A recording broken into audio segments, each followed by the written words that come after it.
of two wonderful comedian panellists. I brought in comics because I want to give it a lighter edge, and also they work for less.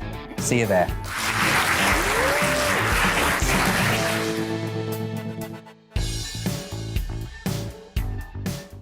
Join my show Farage, 7 p.m. till 8 p.m. Monday through Thursday, and there you will get opinion, analysis, debate, and I'll cover stories that nobody else dares to touch. And then for the last 15 minutes, talking pints. We're over a drink. We have a civilized conversation with someone. We very often disagree, but we do it in a grown-up way. Come and join me on Farage.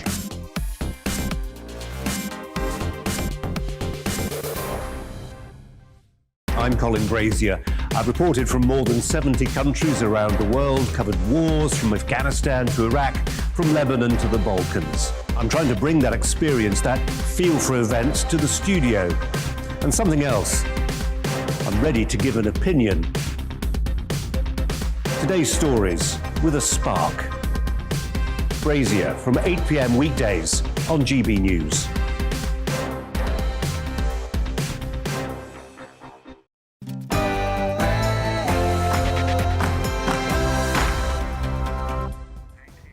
Busy show this evening. Coronation Street star Bruce Jones on acting, booze, reality TV, money problems, and the ups and downs of showbiz. He tells us his amazing story live at 10. In The Clash, should we scrap private schools? And in Frequently Asked Questions, can you de-radicalize extremists? Plus, an uncensored chat with one of Donald Trump's closest aides at 11. First up, here are the headlines with Karen Roberts.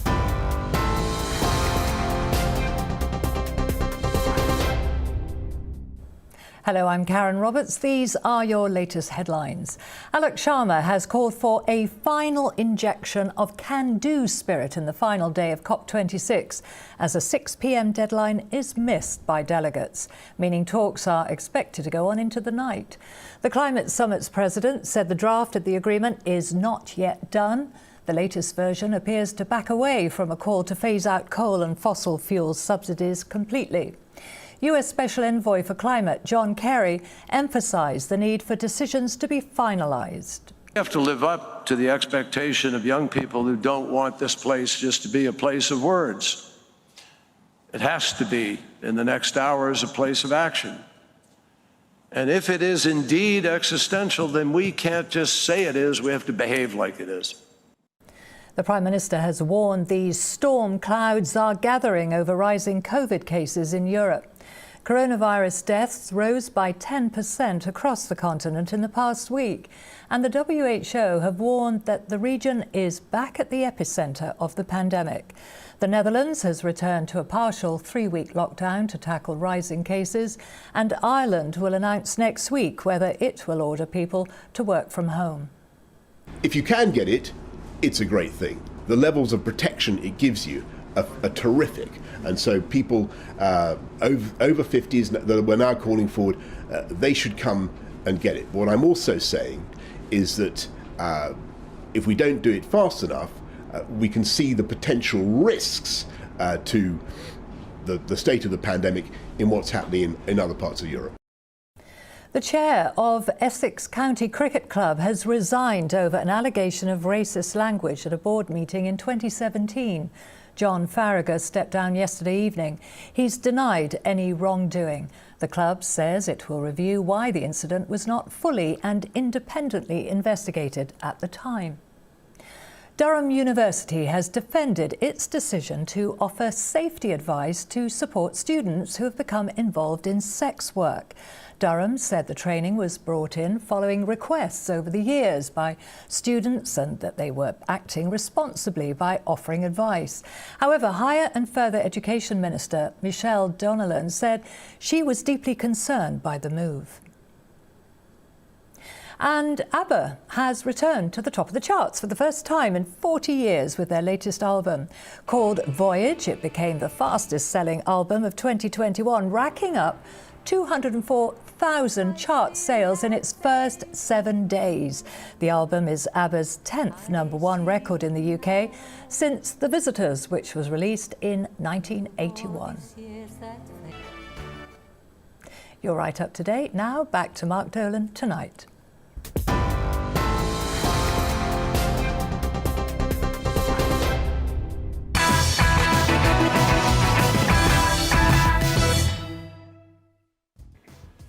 You're watching Mark Dolan tonight. It's Friday, November the 12th, and we have a cracking show lined up for you. In Mark Meets, my top interview slot at 10 p.m, I'll be speaking to the legendary Corrie actor, Bruce Jones. Famous, of course, for playing Les Battersby. This guy has had issues with money and the bottle, but he is the ultimate survivor, and he tells me his incredible story live at 10. Can't wait for that one. In Frequently Asked Questions, can you de-radicalize extremists? We'll speak to an expert on that. And in Uncensored at 11, we'll be speaking to respected commentators at 11 every night on a Friday, Saturday and Sunday. But tonight, we'll speak to a former top Donald Trump aide, the man who has created a social media platform which he hopes will be bigger than Twitter. Jason Miller joins us live from the United States. And in The Clash, should we axe private schools? We'll hear from all sides on that one, but we want to hear you too. So why don't you vote in our poll, which is currently on Twitter at GBNews. Plus, can we believe the COVID statistics? We'll speak to ex-Brexit Party MEP and a man formerly of the Office for National Statistics, James Wells. And with me later in the evening is my amazing panel, journalist and author Peter Lloyd, international vocalist and broadcaster Marina Berry, and research fellow at the Henry Jackson Society, Dr. Rakib Ehsan. I think you'll agree that's the definition of a dream team. But my priority is to get your views on the national television airwaves. So drop me an email now and throughout the show, mark@gbnews.uk. Unlike many MPs, I've just got one job, and that's to inform, stimulate and entertain you in equal measure. So it's Friday night. Grab something cold from the fridge or fire up the kettle and let's get to work.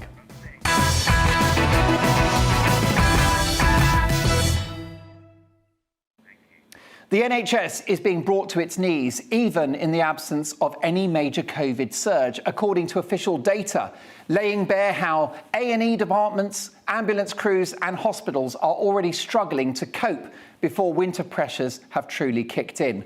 Doctors are warning that patients are dying in the back of ambulances and in corridors because emergency units are so busy. Monthly NHS England data revealed a record high of 5.83 million people who are now on the NHS waiting list waiting for routine treatment, with the mammoth toll having snowballed during the pandemic. And of course, that's the problem.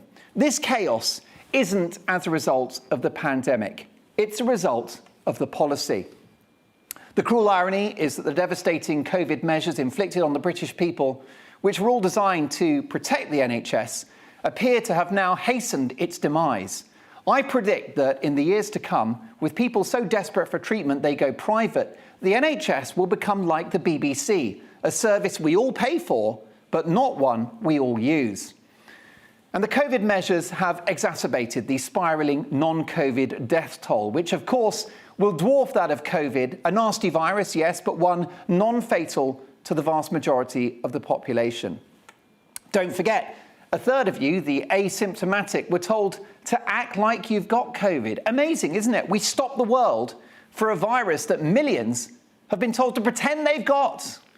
Now, our NHS frontline workers, doctors, nurses, cleaners, porters, have been incredible, and we will never repay their work and the hell that at times they've been through.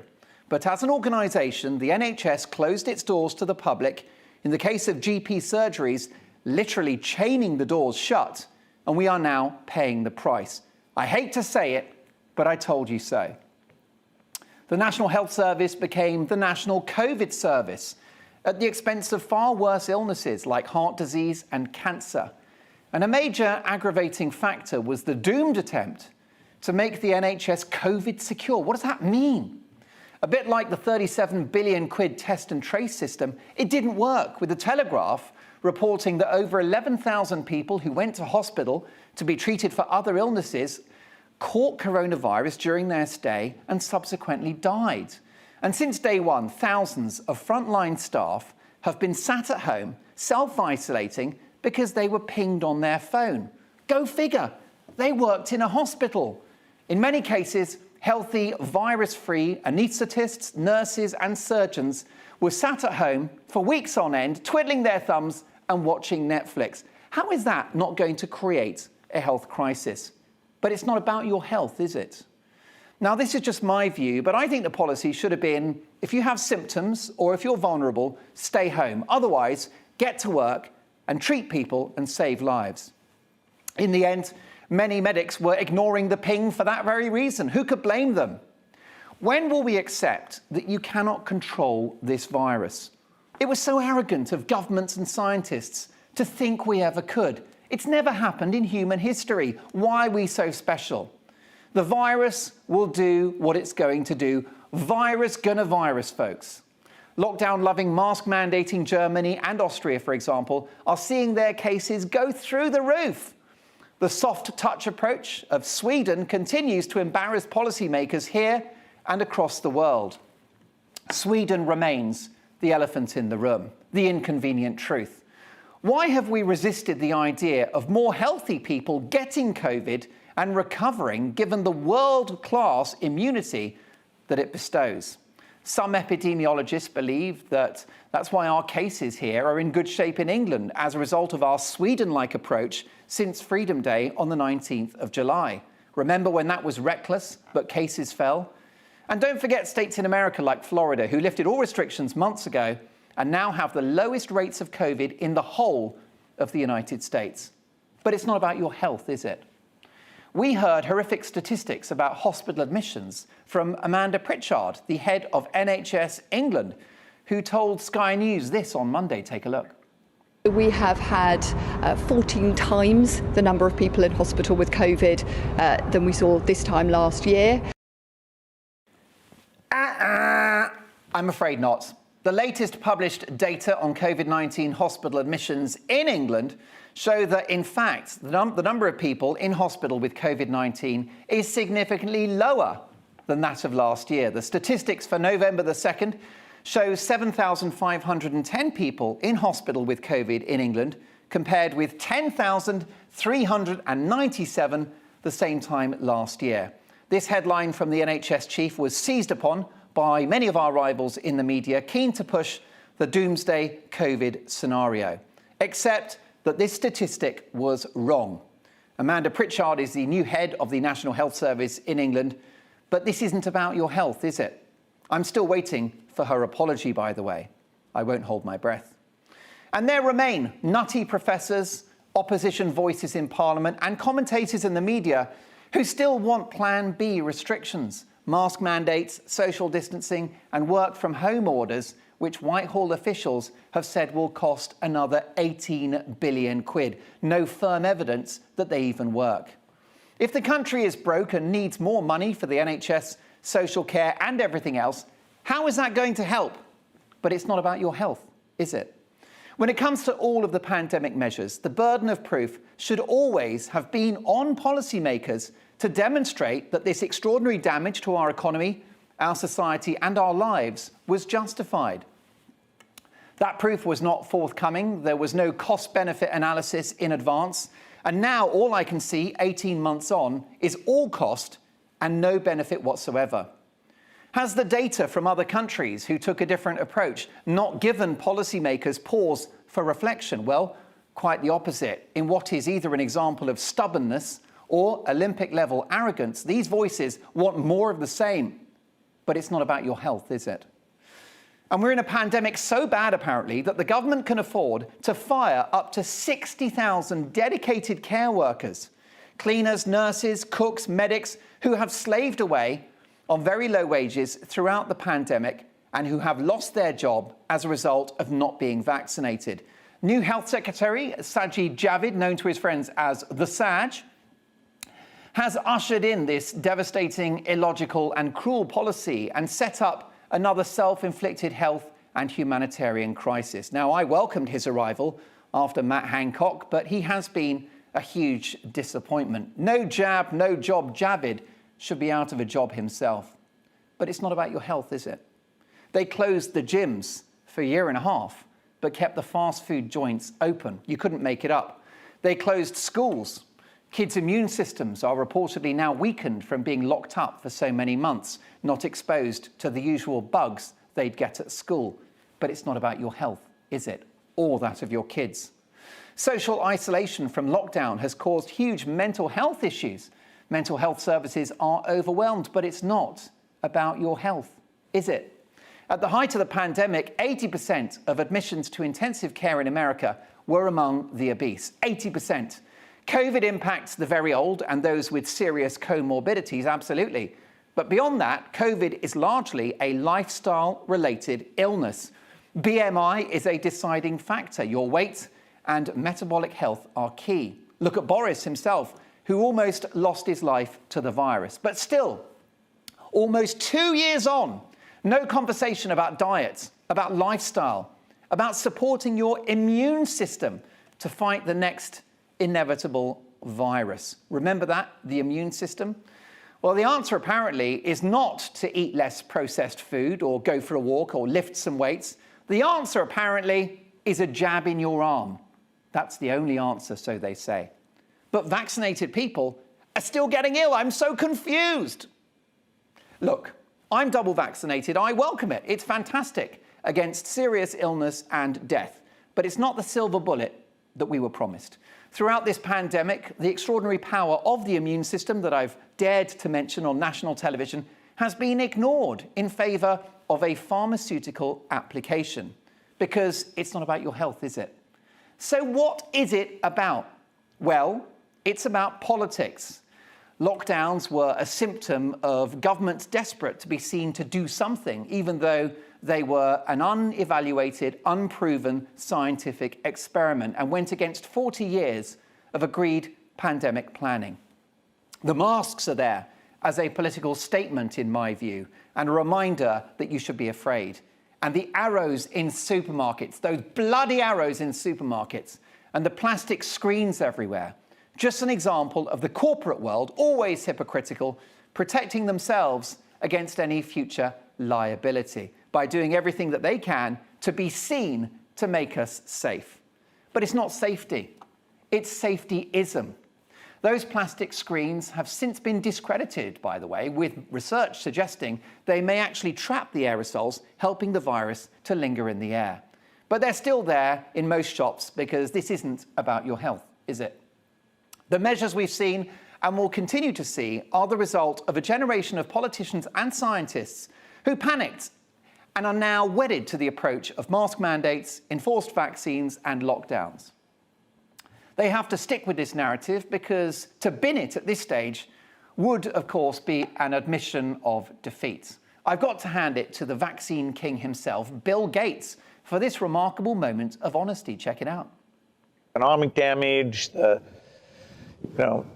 deaths, it's been completely horrific. And I would expect that will lead the R&D budgets to be focused on things we didn't have today. We didn't have vaccines that block transmission. We got vaccines that help you with your health, but they only slightly reduce the transmissions. We need a new way of doing the vaccine. There you go. They don't stop you getting COVID. They don't stop you transmitting it, which is why vaccine passports are profoundly unjustified. So the broad set of measures that will inevitably once again be inflicted upon us are born out of a self-inflicted healthcare crisis, as well as reputation management, political expediency, and arse covering on a grand scale. The bitter truth is that the so-called health measures have destroyed our mental and physical health and the health of our economy and our society. But any amount of damage is justified if it protects those who led us on this ruinous path. So what is all of this about if it's not about health? When it comes to the measures we've seen over the last couple of years, I don't actually think it's a conspiracy. I think it's a cock-up. But unless we reject this failed narrative, this failed approach, which has caused so much damage to so little end, unless we press our leaders to take a different course, one of living with the virus, and you and me identifying the risk for ourselves, then we will continue to pay the price for the foreseeable future. And with it, our health will be the ultimate casualty.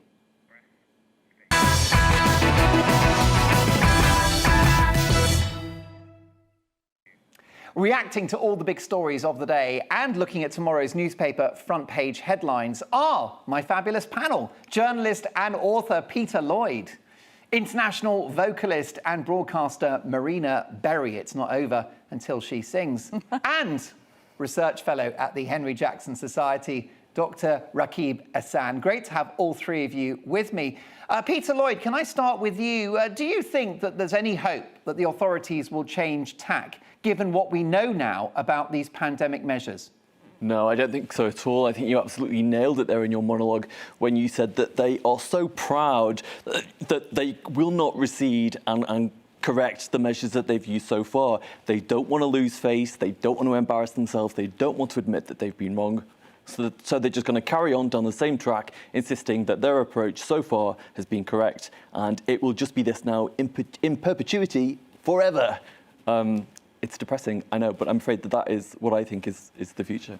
Of course, Marina, the majority of the British public would disagree with me. If you look at the polling, most of the public think that these measures were justified, given that it's all about saving lives. Yeah, I also, by the way, Mark, agree with what you said as well in your monologue. At the moment, for example, I mean, I'm pregnant. I go into hospital. In order to have a scan or even to be seen by my midwife, for example, I have to do a lateral flow test, OK? My son wasn't very well this week and I couldn't get him seen by a GP because he hadn't had a PCR test. So I would have to send away for a PCR test, wait for it to get to me in order to have him seen by a GP, which I think is outrageous. So all the hospitals at the moment are absolutely rammed. You mentioned in your monologue about the NHS being absolutely overwhelmed. All the hospitals are completely full because everybody with babies, with emergencies or whatever, instead of going to a GP like they normally would and getting them checked out over, they're heading straight to the nearest hospital. And so there's hours and hours and hours waiting, just to be seen by somebody, and they can't cope at the moment. And also to go on holiday, you have to do a PCR test. You pay £200 for the privilege of doing that, or whatever it is, for two people, or even more than that, 250 quid if you want to have a 3-hour one. Yet you just do a lateral flow to go into a hospital, or just do a lateral flow to go and get seen by somebody. I don't get it. It's all a little bit contradictory, the whole thing. Only history will judge, Rakib Ehsan, as to whether these measures were the right thing to do. But what's your view after 2 years? Well, my personal opinion is that it's a fundamental systems failure, Mark. I think, as you said, the waiting list for the NHS is in the region of 6 million people. I don't think anyone can see that as a resounding success. I think that there has been an over-focus on COVID, and as a result of that, we've had delayed forms of delays to cancer treatment, heart-related illnesses. And I think that we should really think about what have been the policy drawbacks, really, in terms of focusing on COVID-19 to the extent that we have. I think you've obviously talked about lockdowns and mental health outcomes, negative mental health outcomes associated with those lockdowns. And I think, Mark, you made a very important point about what our NHS should be focusing on. I think that there should be a great focus on preventative health. So what I mean by that is it's ultimately about providing public health guidance in terms of helping people to make healthier lifestyle choices. And that in itself helps to foster a more resilient population in the face of viruses which exist in society. Well said. Well, I'm delighted that my panel will be with me for the duration of the show. I'd like to extend my thanks to the team here at GB News, particularly Diego and James, for this fantastic new backdrop that we've got for Mark Dolan tonight, and also everybody on the team that's worked so hard with a little tweak to the format, but a very busy show. And the formula is the same. It's about your opinions, and it's about big stories and big guests. So with that in mind, in The Clash next, should private schools be scrapped? We'll discuss that. And don't forget Bruce Jones, Corrie star. He, of course, played the legendary Les Battersby in Coronation Street. He's live at 10. My God, he's got a story to tell. He's had problems with money and with the bottle, but he's the ultimate survivor, and he tells his story in just under half an hour. Can't wait for that one. So do join and get your questions in, mark@gbnews.uk, and use that email address throughout the show, because it's all about what you think, and I'll get to your views after this.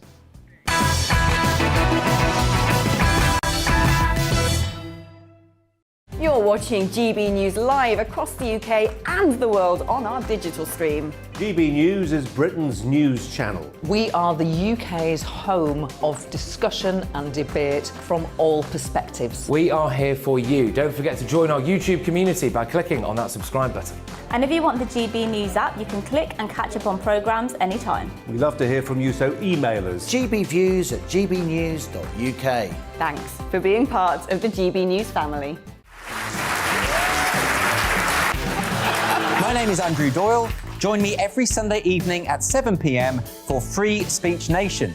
This is a show where we address current affairs and news stories of the week with the help of two wonderful comedian panelists. I brought in comics because I want to give it a lighter edge, and also they work for less. See you there.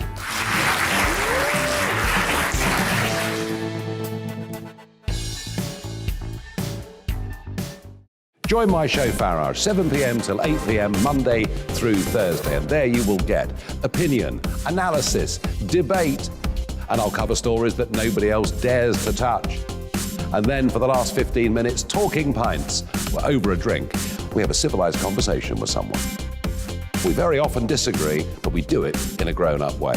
Come and join me on Farage.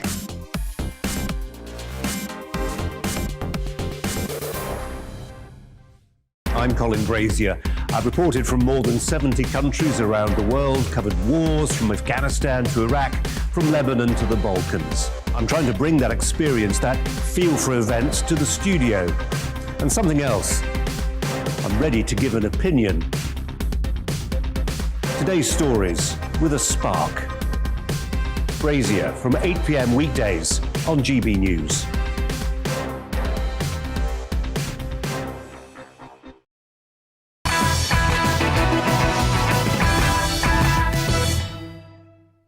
Brilliant stuff. Margaret has emailed the show, mark@gbnews.uk. Brilliant monologue, brilliant backdrop. Well, Margaret, you are a brilliant viewer, and it's great to have you on board. So many people watching the show all week here on GB News, and it's wonderful to have your company. Let's get to more of your views. In response to my comments about a self-inflicted health crisis as a result of pandemic policies, not the virus itself.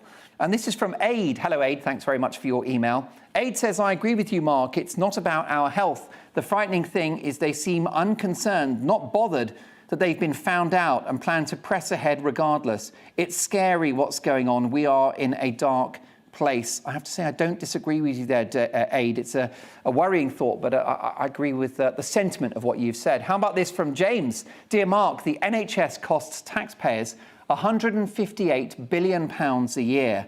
That's about 2,250,000. Sorry, let's get that right. It will be that one day. That's about £2,250 per year in taxes for every man, woman and child in the country, or £7,000 for every family. The NHS should be scrapped, and the taxes saved would allow every person or family to pay for first-class private healthcare. This move would also lower the cost of living, as high taxation itself brings with it a high cost. James, thank you so much for your thoughts. I'll get to more of your opinions shortly, but now this. Yes, it's time for The Clash, in which we tackle one of the big topics of the day from opposing points of view, because it's all about opinions here on Mark Dolan Tonight. Now, Sir Keir Starmer, of course, pledged to remove charitable status from independent schools in order to raise £1.7 billion a year to spend on their state counterparts. In an interview with the Sunday Mirror newspaper before their conference this year, the Labour Party leader revealed that a government under his stewardship would abolish charitable status for private schools to raise additional funds for the state sector. Removing charitable status from fee-paying independent schools would raise an estimated £1.6 to £1.7 billion in VAT on fees, plus about 100 million in business rates every year. However, under the leadership of Jeremy Corbyn, remember him? Labour proposed going one step further before Starmer was in charge. And this was before the election. Angela Rayner set out plans that would see Labour integrating private schools into the state sector, effectively phasing out these institutions over time. So should we scrap private schools altogether? Are they hothouses of expertise which contribute to the economy and society? Or do they simply divide our society and perpetuate inequality? Well, we'll be having a look at what Twitter thinks. There's a poll up there right now. Take a look at GBNews. I want to get your thoughts on that. But to debate this right now, I'm delighted to welcome a good friend of the show, Brendan Clark-Smith, Conservative MP, and another pal as well, former teacher, journalist and author Hilary Freeman. I'm also delighted to welcome from the Campaign for Real Education, Chris McGovern. Great to have all three of you here. Hilary, if I could start with you, do you think there's an argument for axing private schools? Yeah, I do. I have to say it's probably the only thing I've ever agreed with Jeremy Corbyn about, but I do think that they are just unfair. I think 7% of kids go to private schools, and yet the statistic is that for every £6 spent on education, £1 goes into the private sector. So that's 1 out of £6. So they're getting much, much more of the money than any of the state schools are. And that means that they can pay for lots more teachers, they can get the best teachers, they can get the best equipment, they can have the best facilities, and it's just totally unfair. And it's making the divide in society bigger and bigger. And as private schools get more and more expensive, which I think they have done, that polarization is growing even more. You know, my daughter goes to a state school. They can no longer have after school clubs because they can't afford them anymore, and the parents can't afford to pay for them. They've got no funding. State schools are having their funding cut all the time, and private schools have, you know, loads of money to do whatever they like. That cannot be fair. That cannot create an equal society. Brendan Clark-Smith, you're a former teacher and former head teacher as well. If you axed private schools, state schools would get far better. Yeah, and I think this is a completely false argument, Mark. I mean, I sometimes wonder if Diane Abbott's done the maths there. They talk about 1.7 billion. Of course, private schools save the state sector about 3.5 billion and also pay about 4.1 billion in tax as it is. There's 600,000 children that use independent schools at the moment. They'd all have to go somewhere as well. And I think that this really prejudiced idea about independent schools, that they're all these very big, grand things where you train to be a wizard or something. And at the end of the day, you know, they run specialist schools for people with educational needs that the state can't necessarily provide. A lot of these schools are actually very small schools. They have very tight budgets and so on. So if you actually took them away, I think you'd really be losing something, and it wouldn't make the state schools any better. All it would do is take away choice. Chris McGovern, what's your view? You're also a former head teacher as well, and you're the head of the Campaign for Real Education. What's your view on the private sector? Don't you think it sort of bleeds talent and resource away from state schools? Well, I do think, as David Cameron told his party conference a few years ago, we have the worst social mobility rate in the developed world. So we do have social apartheid in our country, but we have it within the state sector rather more than within the private sector, because if you have money, you can buy a house in a good area. According to the Social Mobility Unit, which was run by Alan Milburn at the time, a Labour politician, you're 25 times more likely to go to an inadequate school if you're from a poor background. So we have apartheid, but it's in the state sector and depends on house prices. As far as the money goes, yes, there is more money going perhaps per head into state schools, but in private schools. But private schools, they're not quite as good as sometimes they're cracked up to be. And if you go over to some poorer countries, such as Vietnam and other countries, you'll find they spend about 10% of what we spend on our state school pupils, but they achieve far higher results. So it's not a question really of money. It's a question of how we teach the children. There are some very, very good private schools. They also are particularly good at extracurricular activities. They produce much of our Olympic team, for example. We don't want to destroy what's good. We want to level up. We don't level up by actually scrapping state schools. We level up by raising the quality of state schools and also getting rid of the disastrous social apartheid which is in the state sector, and it's far more serious in the state sector. No one ever mentions it. If you've got money, you buy a house in a good area. If we were to close down private schools, the private school parents would buy houses in the good area, so-called good areas. So the poor would still suffer. We need to improve the quality of teaching. There's no excuse for children failing in our schools. Go to some of these poorer countries, Vietnam I gave, but there are others, do far better than us, spend far less. Not about money, not about class, it's about quality of teaching, has been and always will be about that. Brendan Clark-Smith, you are a huge rising talent within Parliament. You're a Red Wall Tory, a man of the people. You don't sound like you went to Eton. Surely you're the best advert for axing these unequal institutions. You're far too kind, Mark, I must say. Yeah, so bog standard comp, as we'd say, but I actually quite like my comp. Shining example, they did a good Brendan. job. You're a great advert for your school. What about Margaret Thatcher? The thing is Margaret Thatcher a political hero of yours, Brendan? She may be, yeah, she may be. Grammar school educated. Grammar school educated. What about Kenneth Clarke? Edward Heath, some of the great Tory leaders, chancellors, cabinet ministers came from grammar schools. They did, yeah. But I mean, we've had prime ministers coming from all over the place, and if you look at the cabinet as well, there's a mix. But people talk about private schools. If you target private schools, where's next? People were against the academies program. Some people are against, church schools as well. You scrap all of those as well. Where do you actually stop? I'll give an example of where I am, Mark. Biggest town in my constituency in Bassetlaw is Worksop. Now we have Worksop College, which is a very established, excellent independent school, a fee-paying school. And then next to that, in the town, you'd say, does that mean that state pupils get a worse education? Well, no, because we've used the academy system and we have two outstanding schools there. So would they get a better education if the private school wasn't there? No. But what would happen is you'd have a lot more people trying to get to those academies, and your child's less likely to get a place. So I think everybody has a place in this system, and you scrap private schools, where does it end? I would have thought, though, Chris McGovern, that the pushy parent factor would be significant. If we didn't have private schools, all of those ambitious middle-class families would have their kids at the state comprehensive, and they would be pressurising the head teacher and the staff to deliver for their children.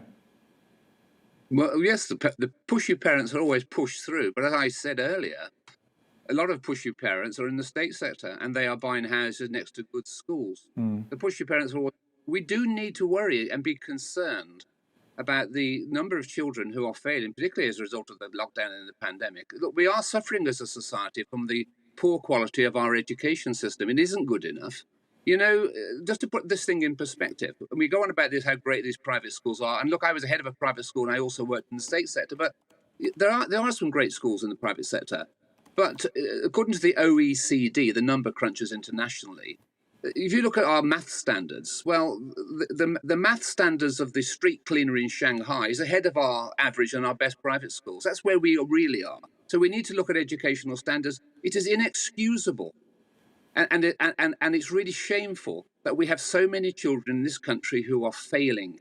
Now, forget about the private school, state school. We want to raise standards. We don't want to dumb them down. So we've got to come back to this question of quality of teaching. Yeah, I suppose you could say parents in the private sector might push the schools a bit more to raise their standards. They shouldn't need pushing, for heaven's sake. We're talking about children here. They get one chance in life. They go to school. We've got to improve how we teach. And that means a revolution in the curriculum, but also a revolution in teaching methods, getting away from this trendy child-centered method that doesn't work and going back to we consider to be an old-fashioned method, but it isn't old-fashioned in Singapore. And that's teacher-led teaching. So we've got to change the way we teach and make sure we use methods that work. Then you can forget about private schools. Private schools would have withered on the vine 30 years ago had we not got rid of grammar schools. There wouldn't be many private schools. I think that's a really fair point.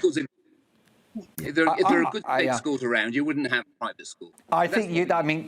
Bravo. We actually, Caroline, can we create a sort of klaxon of applause for the show? Because I really agree with what you've said there, Chris. I think that so many people watching the show who possibly stretch themselves financially, borrow money to privately educate their kids, wouldn't do so if they thought the local state school was satisfactory. And I think that's a really, really fair point. Final thought on this from you, Hilary.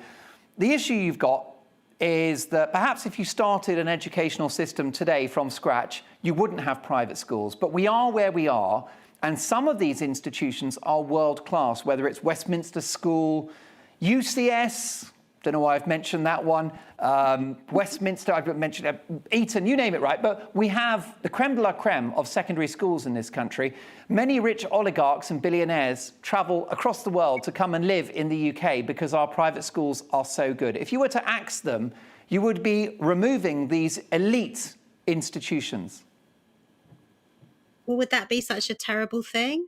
What are those elite institutions doing other than perpetuating all the problems we've already got and creating the governments that we have that we don't like, that we complain about? Maybe if we change the system, we would have a different kind of elite. We'd have an elite that's there on merit, not just on the fact that their parents were rich enough to send them to private school. But do you want to close down an institution that achieves very high grades for its students? I mean, that ultimately is the ultimate factor, isn't it? Academic excellence. And if you had fewer or none of these schools, then we would be, I guess, less academically excellent in this country. Well, we could still be academically excellent at the university level, but there'd be a lot of more children who would get into those universities. You know, there's a huge proportion of the children who go to, there's the students who go to Oxford. I think 40% of them are from private schools. So maybe if we didn't have private schools, there would be lots and lots of people that can't get to Oxford at the moment who could get to Oxford. Final thoughts on this, Brendan Clark-Smith?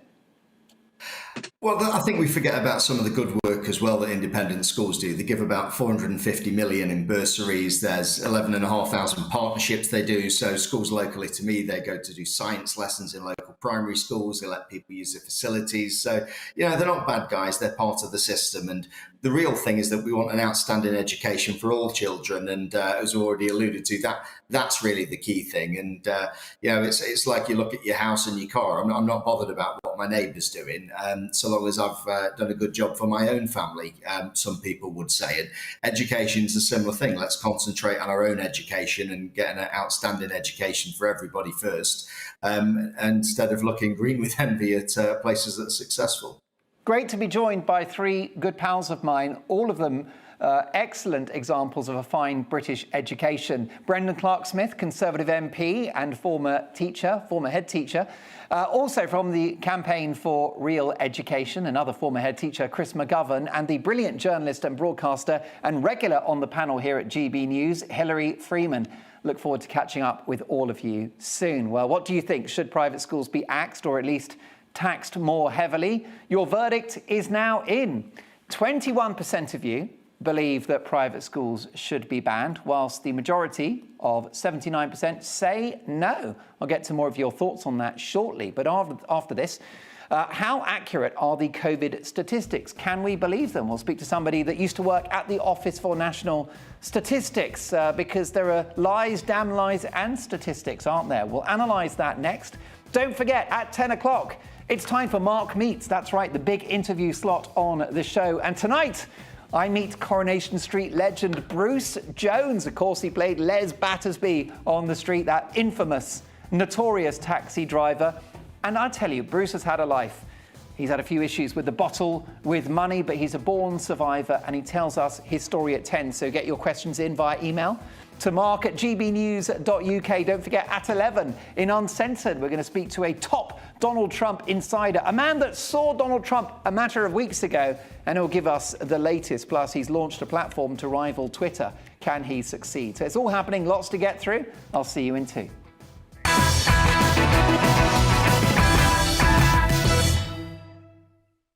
You're watching GB News live across the UK and the world on our digital stream. GB News is Britain's news channel. We are the UK's home of discussion and debate from all perspectives. We are here for you. Don't forget to join our YouTube community by clicking on that subscribe button.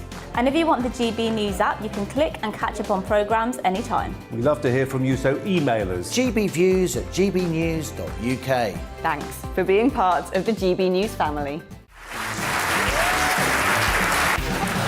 My name is Andrew Doyle. Join me every Sunday evening at 7 p.m. for Free Speech Nation.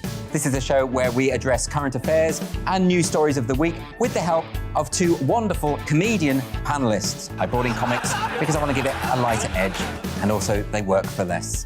See you there.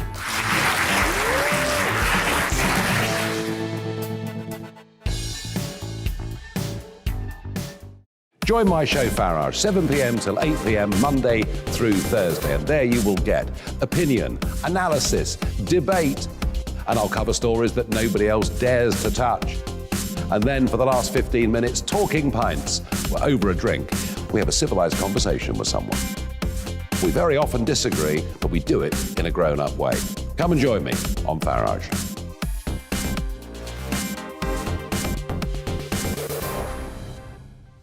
I'm Colin Brazier. I've reported from more than 70 countries around the world, covered wars from Afghanistan to Iraq, from Lebanon to the Balkans. I'm trying to bring that experience, that feel for events, to the studio. And something else, I'm ready to give an opinion. Today's stories with a spark. Brazier from 8 p.m. weekdays on GB News.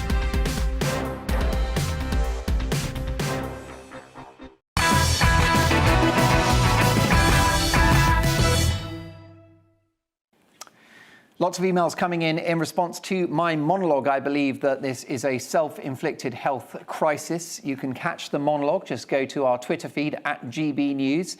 And I'm delighted to say that Carl is crafting it as we speak. However, a response to the monologue, and this is from Anne in Norwich. Hi, Anne. Thank you so much for getting in touch, and thanks for watching the show. Lovely to have your company on a Friday night. Anne says, Mark, you're wrong to compare the UK with Sweden. Sweden is the same physical size as the UK, but has a sixth of the population, and 50% of them live alone, and we know that COVID spreads in households. We can never know if what the UK government and the UK population has actually done was right or wrong in our actions, and the government do not deserve your criticism as there was no precedence. Well, Anne, thank you so much for sharing your views, and I take those on board. Do keep them coming. I love it when you agree with me. I extra love it when you don't. mark@gbnews.uk. I love all opinions. So, as discussed in that monologue, the new chief of the NHS in England, Amanda Pritchard, the Pritch is back, landed herself in hot water by stating that hospitalisations were 14 times what they were a year ago. That's a shocking headline, isn't it? Well, the latest published data on COVID-19 hospital admissions in England show that, in fact, the number of people in hospital with COVID-19 is significantly lower than last year. Not 14 times higher, but significantly lower. The stats for November the 2nd show 7,500 people in hospital with COVID-19, compared to almost 10,500 the same time last year. So how much can we trust the statistics? I mean, was this just a Meghan Markle moment? Or were we being lied to? Well, to discuss this, I'm delighted to welcome a former top statistician at the Office for National Statistics, and of course, ex-Brexit Party MEP as well. He's had a finger in a few pies. It's James Wells. Hi, James. Good evening, Mark. How are you doing? You should be in the House of Commons because you're somebody that's good at having more than one career. Well, I did try. And maybe I'll try again at some point in the future. Who knows? Never say never. James, first of all, can we clear up what exactly Amanda Pritchard said and how wide of the mark she actually was? Yeah, so look, I mean, it's very, very easily done to slip up and give the wrong numbers, isn't it? When you're giving facts and figures every day. I guess I would have been more forgiving maybe if she'd got the figures the wrong way round or mixed one figure up with another. But to say that the hospital admissions is 14 times higher this year at the moment than it was last year, there is no reconciling that because it's not 14 times higher or lower. And she's the chief executive of the NHS. She should know them figures. Even if she doesn't know the actual figure off the top of her head, she should know roughly, what the figures are. And of course, the figures actually are 40% lower this year. Now, this was all part of a push to get people vaccinated, which is perfectly reasonable. We know that vaccines work for particular groups, particularly vulnerable people, people with underlying health conditions. There's nothing wrong with that. But I just think, there's a pattern emerging, I think, at the moment within government and some of the institutions where it seems to be okay to manipulate data. For example, the government, we're getting used to now, first of all, there's a leak, then they deny the leak.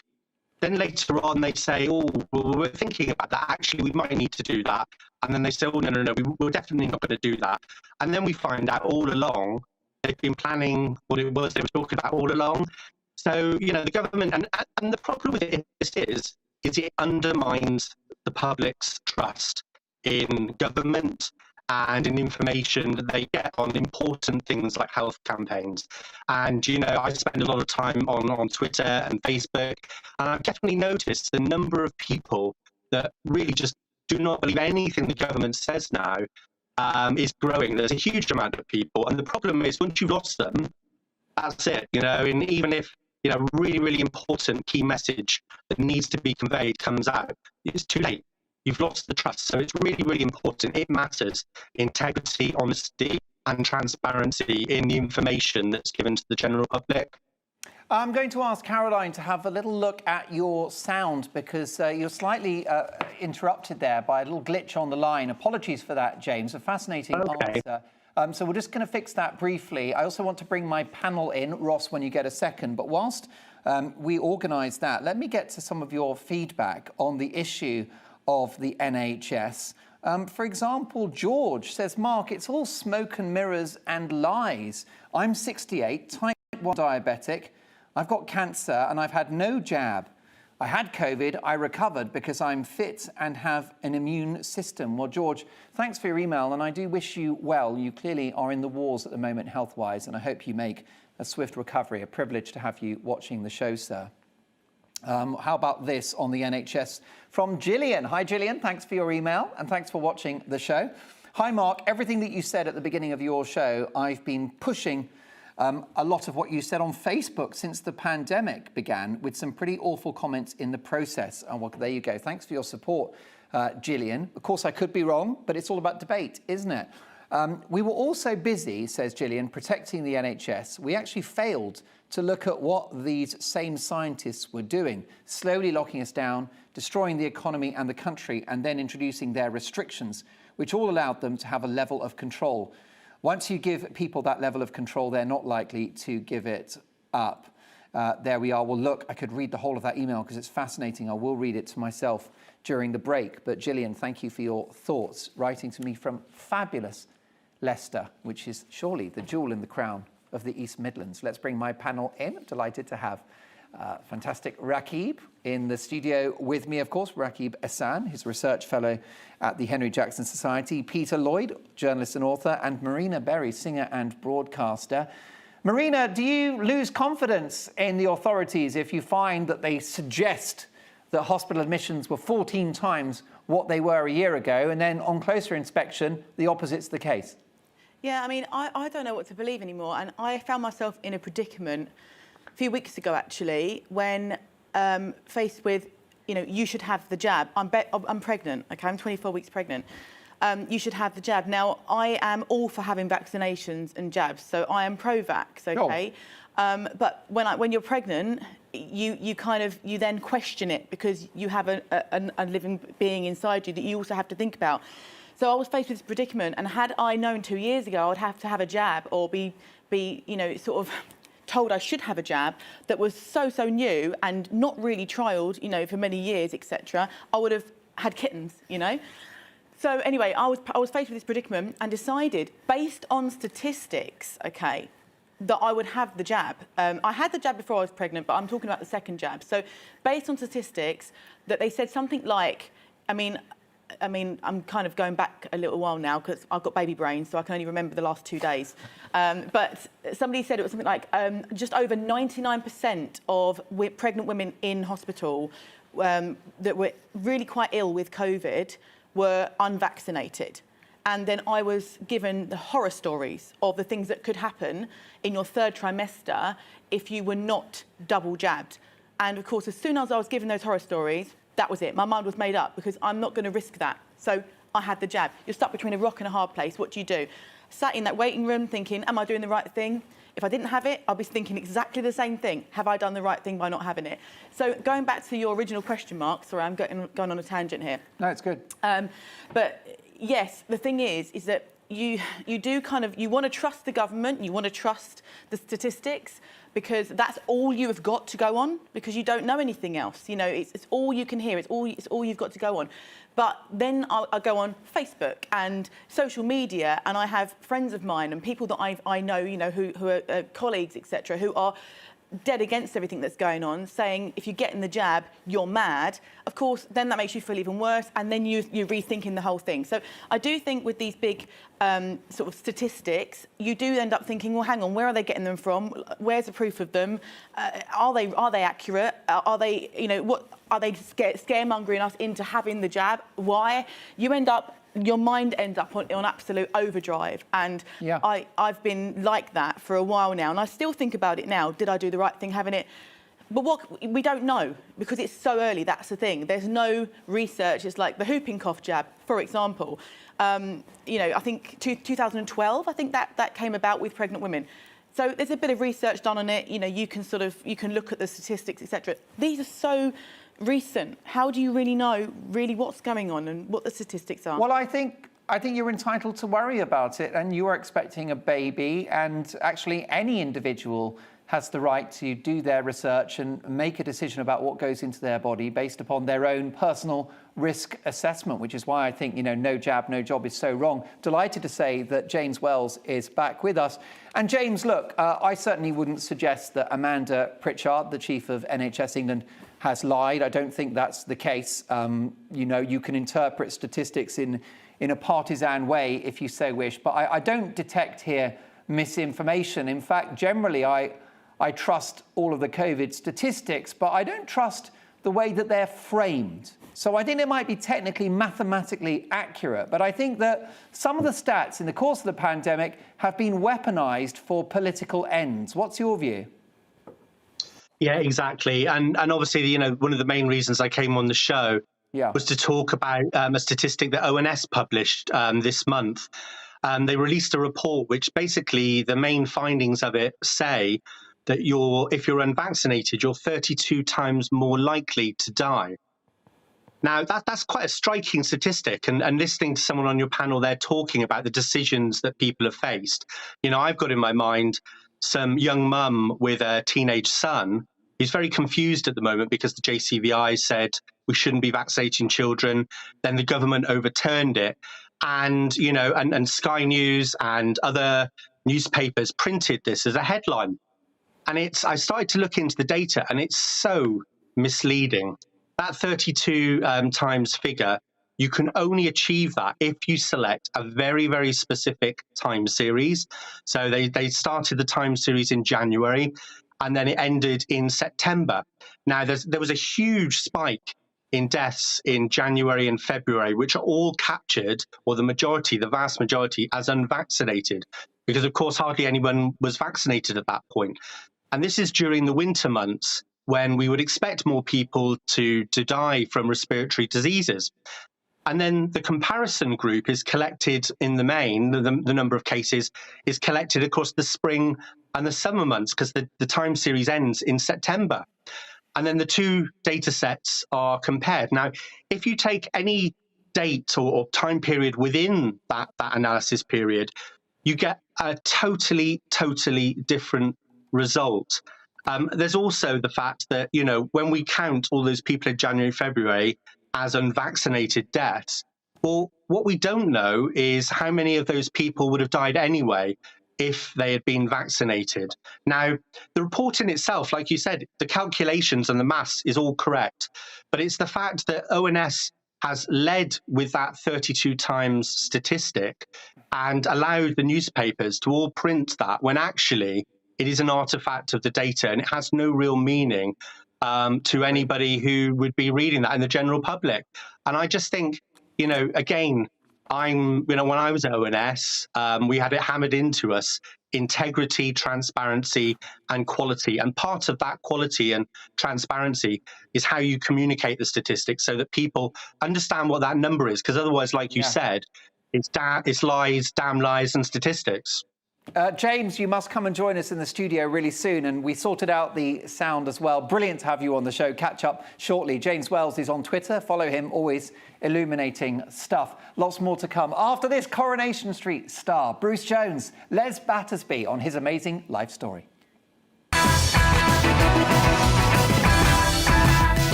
You're watching GB News live across the UK and the world on our digital stream. GB News is Britain's news channel. We are the UK's home of discussion and debate from all perspectives. We are here for you. Don't forget to join our YouTube community by clicking on that subscribe button. And if you want the GB News app, you can click and catch up on programmes anytime. We love to hear from you, so email us. gbviews@gbnews.uk. Thanks for being part of the GB News family. My name is Andrew Doyle. Join me every Sunday evening at 7 p.m. for Free Speech Nation. This is a show where we address current affairs and news stories of the week with the help of two wonderful comedian panellists. I brought in comics because I want to give it a lighter edge, and also they work for less. See you there.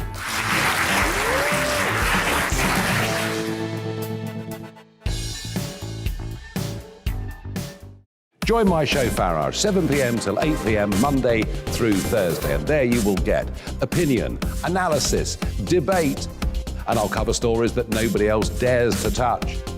And then for the last 15 minutes, talking pints. We're over a drink.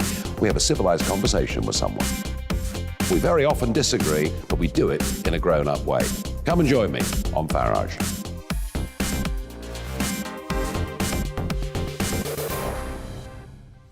I'm Colin Brazier. I've reported from more than 70 countries around the world, covered wars from Afghanistan to Iraq, from Lebanon to the Balkans. I'm trying to bring that experience, that feel for events, to the studio. And something else, I'm ready to give an opinion. Today's stories with a spark. Brazier from 8 p.m. weekdays on GB News.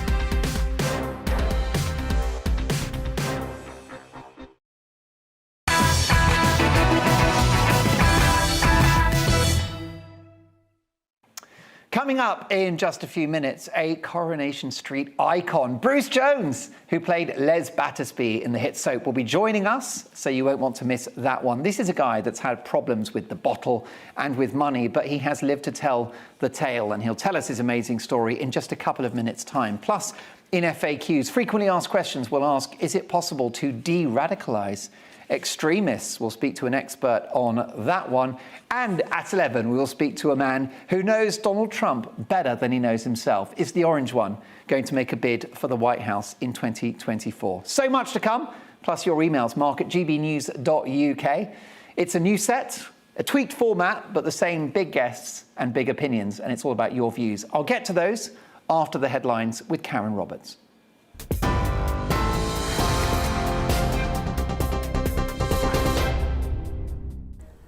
Thank you, Mark. These are your latest headlines. Alex Sharma has told delegates that revised documents for climate agreements will be issued overnight and be available by 8 a.m. on Saturday. This comes after attendees missed the 6 p.m. deadline today at COP26. Countries will continue working with their teams and with other leaders to secure a positive outcome in the final hours of negotiations in Glasgow. The US Justice Department has indicted advisor Steve Bannon for failing to comply with a Congress subpoena. The former Trump advisor has been criminally charged for failing to provide documents and a deposition to a House of Representatives committee investigating the January the 6th attack on the Capitol Hill. Bannon had argued with support from the former president that his communications are protected by the legal doctrine of executive privilege. The Prime Minister has warned the storm clouds are gathering over rising COVID cases in Europe. Coronavirus deaths rose by 10% across the continent in the past week, and the WHO have warned the region is back at the epicentre of the pandemic. The Netherlands has returned to a partial 3-week lockdown to tackle rising cases, and Ireland will announce next week whether it'll order people to work from home. If you can get it, it's a great thing. The levels of protection it gives you are terrific. And so people over 50s that we're now calling forward, they should come and get it. But what I'm also saying is that if we don't do it fast enough, we can see the potential risks to the state of the pandemic in what's happening in other parts of Europe. Durham University has defended its decision to offer safety advice to support students who have become involved in sex work. Durham said the training was brought in following requests by students over the years and that they were acting responsibly by offering advice. However, Higher and Further Education Minister Michelle Dolan said she was deeply concerned by the move. England has beaten Albania 5-0 in the World Cup qualifier this evening at Wembley. Captain Harry Kane scored a hat-trick, adding to Harry Maguire and Jordan Henderson's goals. England needs 1 point from their final qualifying game against San Marino on Monday. And ABBA has returned to the top of the charts for the first time in 40 years with their latest album. Called Voyage, it became the fastest-selling album of 2021, racking up 204,000 chart sales in its first 7 days.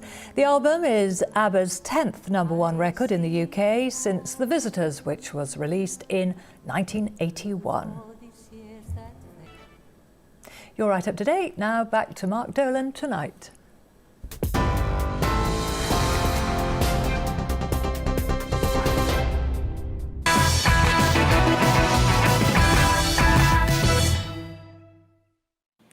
Brilliant stuff. Karen returns in an hour's time. You're watching Mark Dolan tonight. A brand new show, a brand new title, a new set, a new tie even, well, sort of. And I'm pleased to say that the same winning formula, big opinions and big guests. So let's get to some of your opinions right now. Fascinating email about whether private schools should be axed. And let's have a look at this one. It's from James, who says, "Hi, Mark. I went to private school, as did my children, but I taught in the state sector. The main difference was not the standard of teaching or facilities, it was the aspiration of the kids and their parents. I taught children whose parents couldn't even be bothered to attend parents' evening and were totally disinterested in their child's progress. Let's have an honest debate on this subject, but based around good and bad parenting, not good and bad schools." Brilliant stuff. Thank you, James. Keep your opinions coming. Mark at gbnews.uk.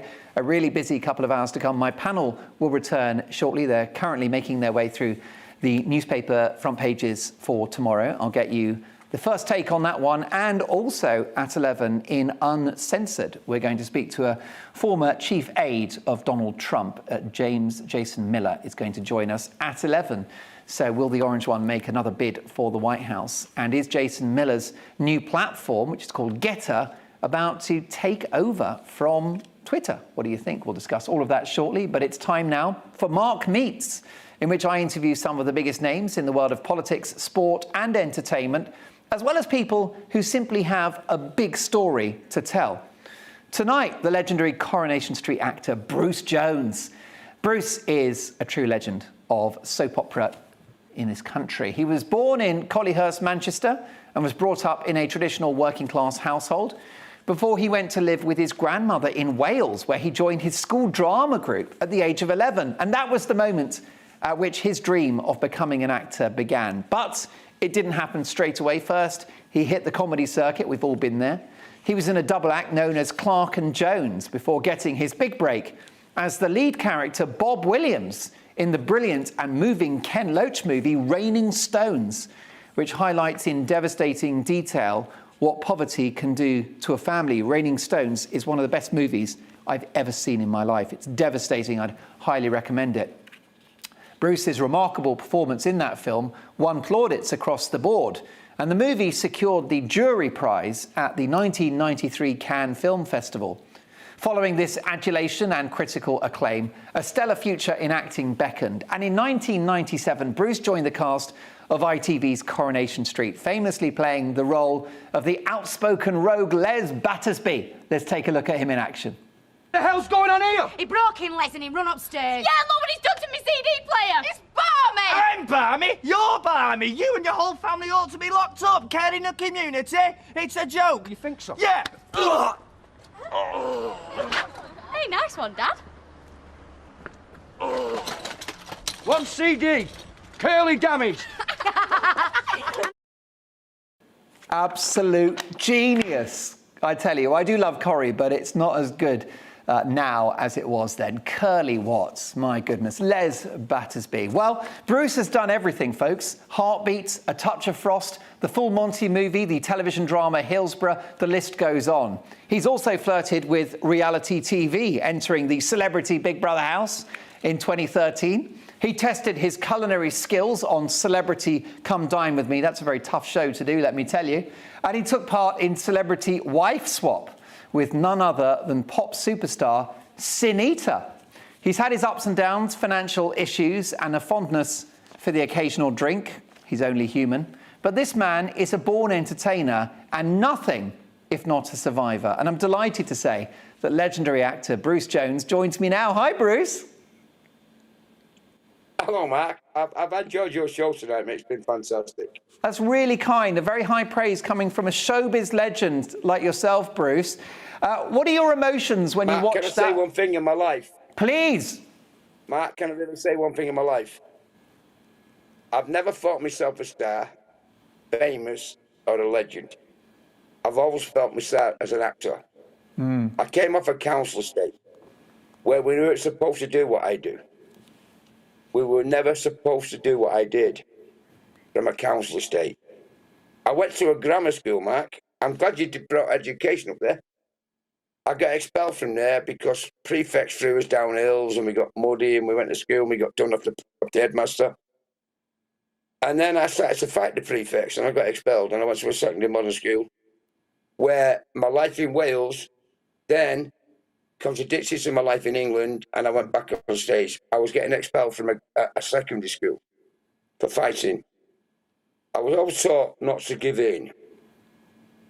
And then my teacher, my English teacher, Miss Brown, she came into the office when my mum was there. Never my dad. My mum was there. Yeah. Give him me, and I'll give you the kid. And she put me on stage. I never looked back after that. But it didn't take a grammar school to do it. It took a secondary mod.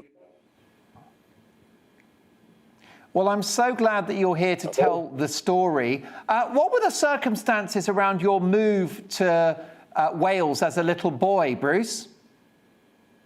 No, I was brought up in Wales till I was 6 years of age. I was moved to Manchester later on because my mother wouldn't let me.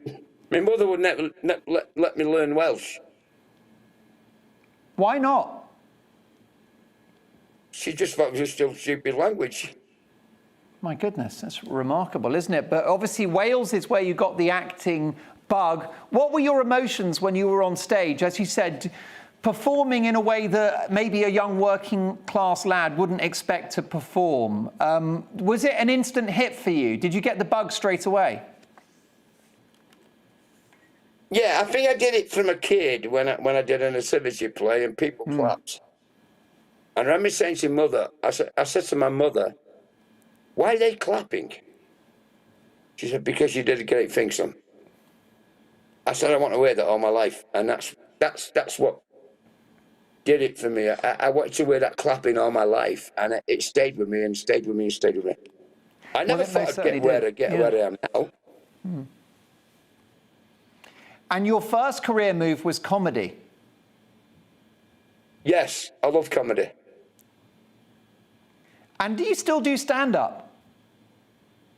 Yes, now and again I do, yes. Don't come and watch one of my shows. Yeah, you go, I think you performed in Benidorm and other places, right?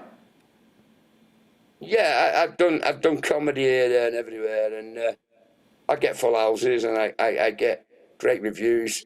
And I do my comedy, but it's not comedy like comedy today. It's comedy from the 60s and 50s what I do, and it's Morecambe and Wise stuff and Bernard Manning stuff and all that stuff I do. And what do you think about all of the political correctness in the world of comedy now? I think it's stupid. And do you feel the pressure to change your act, or do you just do your own thing? I just do what I do.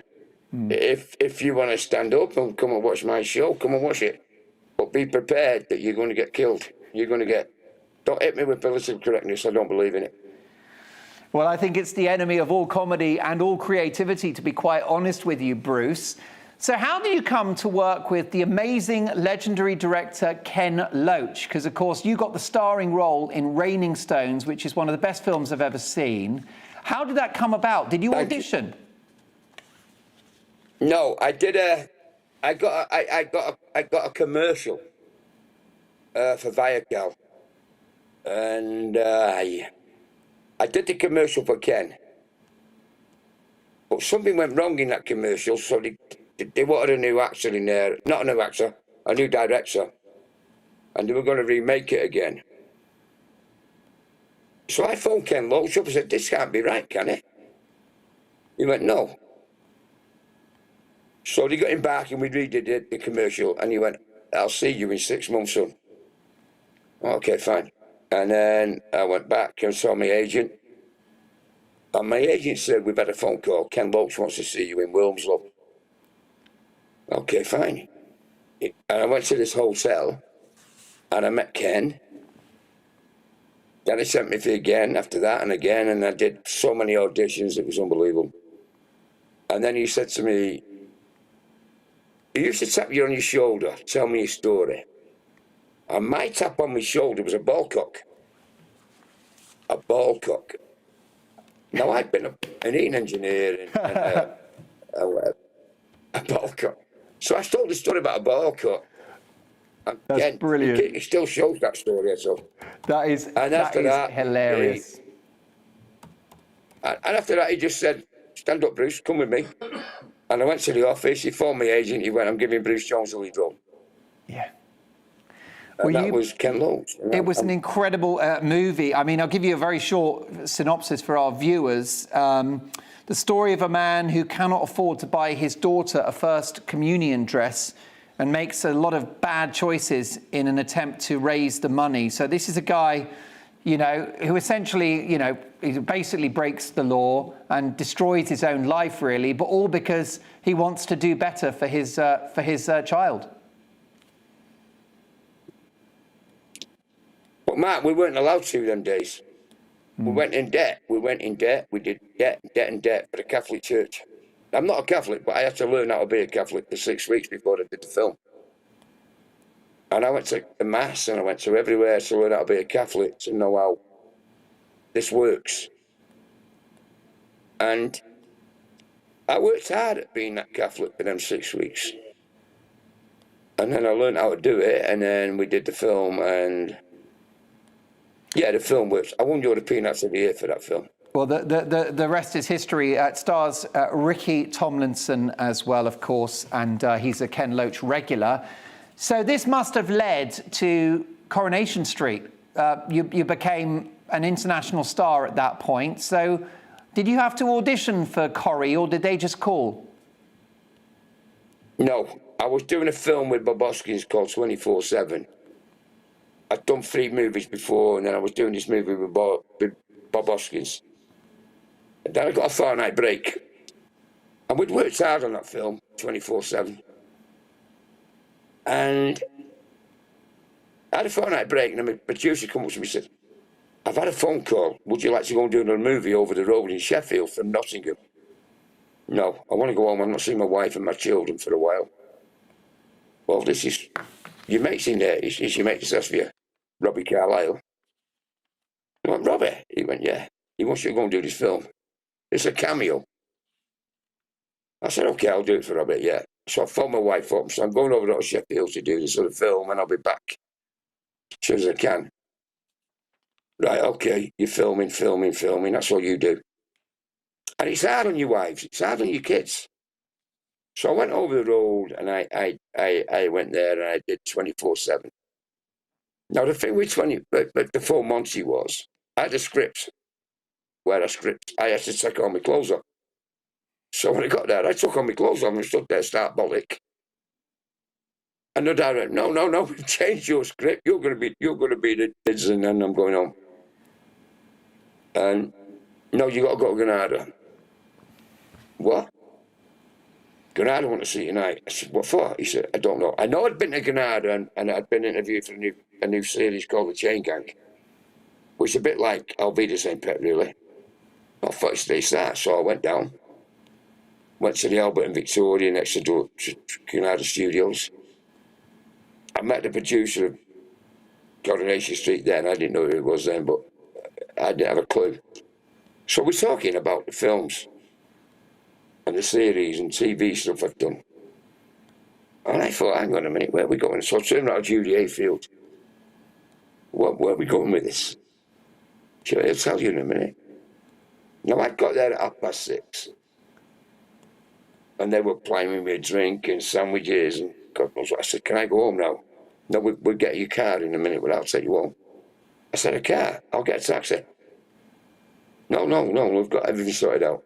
Yeah, but I've gone to see Sandra. We've spoke to Sandra. You've what?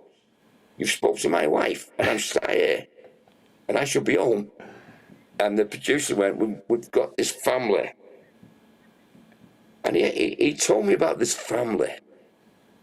And I went, you're joking. Where are they going to fit? This family can't fit anywhere. It won't fit anywhere. And I said, where is it? So about 11 o'clock, you went, Main Street. I went, what? He said, Coronation Street. I mean, you've got to be bloody joking. You think I'm going in there playing this dickhead? There's no way I'm doing it. I've got a move to do. I'm off. But he won't let me go on. They convinced me. I said, all I want to do is go home. I'll sign for 6 weeks. They're not going to last 6 weeks anyway. And then we went like the Beverly Hillbillies, and we stayed there for 11 years. And I can't believe we did that. I just can't believe we did that. And we did. And now I'm doing movies again. I'm happy. Don't blame you. Listen, what a decade you had on the streets. How did you find the experience? Did you enjoy it? Tell me about life on set with those absolute legends. Well, actually, it was absolutely brilliant. I mean, with Bill Roach and some of the big stars on there were really... I was in awe when I watched them. And they're looking at me thinking he's won all these awards in movies and all that. And I'm walking on there going, I'm in the biggest show in history. And I'm scared. And I'm so scared. And then Betty Driver comes up and said, come on, son, I'll make you a cup of tea. I said, what do I do here, Betty? I don't know what I'm doing. Well, you're a superstar. I went, no, I'm not. I'm nothing. I'm a council estate kid who's an actor. You'll be all right, son. And I was all right. They looked after me and they did me proud. Every one of them. Johnny Briggs. I love Johnny Briggs. Yeah. Much missed. Much missed. I loved him. I just loved the cast. I got on so well with them. And, yeah, it was over 10.5 years in there that I really, really loved. And to do a thing like Coronation Street, it's like everybody wants to do it. I got status quo in there. And How did you do that? You know, I had a great life in Coronation Street. I really did. Then everybody goes to end it. Why ended through a newspaper? Why did it end? Yeah, because you know there was a suggestion at the time that you'd had a couple of drinks and that's why they decided to let you go. Is that unfair? Mark, I'll tell you the truth. I went for a job in Dubai, and this guy was doing Dubai, called a fake shake. Yes. And I didn't do what he wanted me to do. I didn't go to a bedroom with 2 women. I did not drink what he said I drank. I gave 4 bottles of wine away to a couple who was having their 60th anniversary. There you go, girls. And I never did that. My wife would tell you straight, I can have about 6 pints of Guinness a night and I'm not good. That's it. But I don't go every night. And I sit in my office here where I am now and I write ghost stories. I love writing ghost stories. Yeah. And it just came out that he did it. But he went to prison in the end. He did, that's right. That was the son's fake shake, Mazza Mahmood. So we can consign that story. That's the man. Bruce, we'll consign that story to the dustbin of history. Listen, what about the booze? I mean, look, I like a beer. Sometimes I have too much.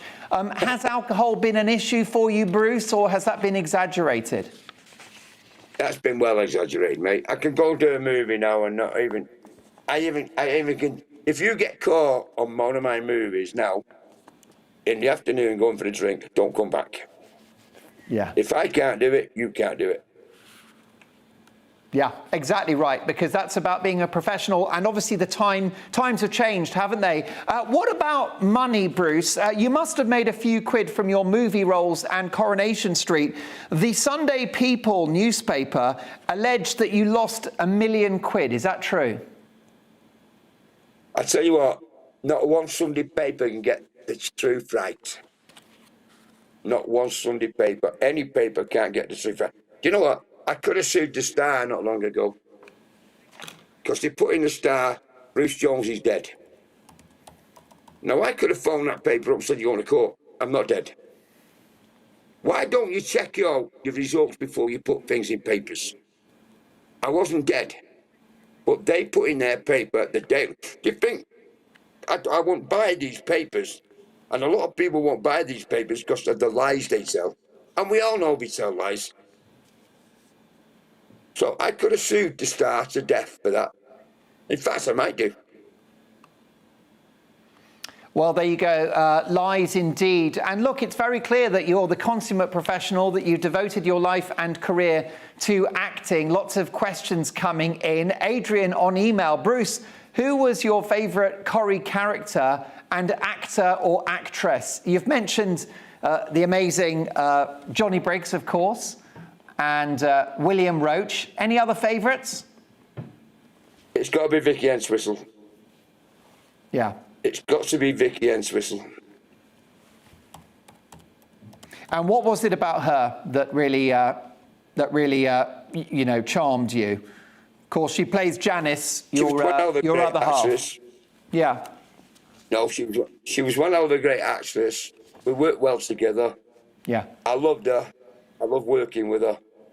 Even though I knew Bill and everyone else, and I had my time with them and everything, it was always me and Vicky. It was me and her. And I can't dismiss that. She was me and her. It was me and Vicky.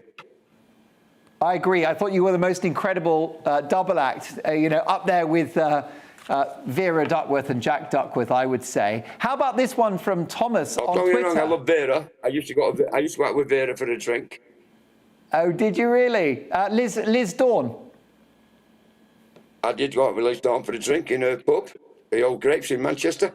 Incredible. Another legend, also much missed. I've got to say, I agree with you that Corrie is the biggest show in the world, and it's still good, but I don't think quite as witty and as well written as it was when you were on the show. But that's just my opinion. How about this from Thomas?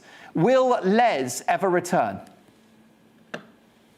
Do you know Les? I you know, when I walk down in my town in Abergele, where I live in North Wales, and people stop me in the street and say, you've got to go back. You need to go back. And I just turn around and say never. And one day I might go back and one day I might not. So never say never. I'm too busy doing these movies now. So never say never. Well, yeah, so really briefly, the clock is against us. Tell us, I'm so glad that you're still a very, very busy in-demand actor, and I'm not surprised about that, Bruce. So do you want to tell me one particular project you're especially excited about that we can look forward to? Yes, I got a phone call 3 years ago of 3 guys who were thinking of setting a film company up. And I went, I'll never happen, mate. Anyway, they had this dream, horror movies. Oh, I've done an horror movie. I don't know what I don't know how to do an horror movie. We can't pay you wages. I said, well, I don't want wages. Tell me what your idea is. I don't want wages. I'm not bothered about money. That money went a long time ago where I don't care about money. I don't give a damn about money anymore. I've got enough money to last me forever, as far as I'm concerned. But they told me this dream they had. And they wanted to do these movies. But we can't pay you. We can put you in your hotel and we can pay your food and your train fare. Okay, tell me more. And they had this dream, these 3 guys, Adam, Neil, and Gary. They were setting this new film company up, Dark Ditches. Well, now that is So amazing. Okay, I'll do it. Dark Ditches. It's on Amazon Prime. So tell me, what's it called? Tell me what the production's called, and then because unfortunately the clock's against us, and we got to get to a developing story, Bruce. But tell us what people can see you on. What's the show called? I did Dark Disses. They're now massive in America. I'm being offered movies in America. I'm through that film. I might start earning money again. Oh but my I've got to goodness! say one thing. Go for it. My great friend, I do a radio show tonight, but you've just stopped me doing it because of this. Oh, thank you. Sorry about that. On Second City Radio, Birmingham, Chris Phillips, I'll the DJ, and my friends I've got around me now. I have now got a beautiful life, and I'm happy. Well, listen, I think you're a remarkable talent. I've loved so many of the things that you've been in, Bruce, and I do look forward to speaking to you again. We've got to get to developing story, otherwise we could have done 2 hours. That's fine, Bruce, thank you so much. And I'm going to ask my team to tell me what that show is called on Amazon Prime. I'll bring you that detail in just a moment. But we do have a developing story, and Britney Spears' conservatorship has officially terminated after nearly 14 years. It's over, folks. The ruling marks an extraordinary victory for the singer, who had fought for years to regain her independence from the courts, which in 2008 took her away from her rights to make basic decisions about her finances, career and personal life. I think we've got some pictures now. Let's take a look at this. Friday's decision to dissolve the conservatorship means that Spears will retake control of her estate and will no longer be required to pay a team of professionals and attorneys to oversee her affairs. Now, you'll see that her fans are actually gathered. I mean, welcome to Hollywood. They've actually got a stage there. It's like a concert now. All of the Britney supporters are cheering. We're going to keep a very close eye on that, because it could be that Britney will speak. But she's been under this conservatorship for over a decade. Her finances, her legal situation has all been dictated to by her father and by the courts. It's officially over. And if she makes any more mistakes, she can just say, oops, I did it again. But this time, it will be on her. Britney Spears is a free woman. Lots of her fans. She is, of course, a music legend. She has sold over 100 million records. She's a multi-millionaire in her own rights. And now she's got access to that money. And I say, well done, Britney. Hashtag free Britney. It's happened, folks. There you go. A developing story. We'll get more on that very shortly. And we'll speak to Kinsey Schofield tomorrow evening in Uncensored USA. She, of course, is our showbiz guru stateside. Well, so much to get through. You can tell it's a busy show, can't you? Well, we've saved our best for the second half, folks. We're at the halfway point. Coming up, does working from home hurt your career? Are people that work from home selfish? And apparently, it's a particular issue for women. So are you a female that watches my show that wants to continue to work from home? Let me know your thoughts. We'll discuss that in the news agenda with my fabulous panel. But after the break, in Frequently Asked Questions, we'll be asking, is it possible to de-radicalize extremists? We will speak to a top expert in the United States. And don't forget, Donald Trump's right-hand man, Jason Miller, is live at 11. It's all happening. I'll see you in 2.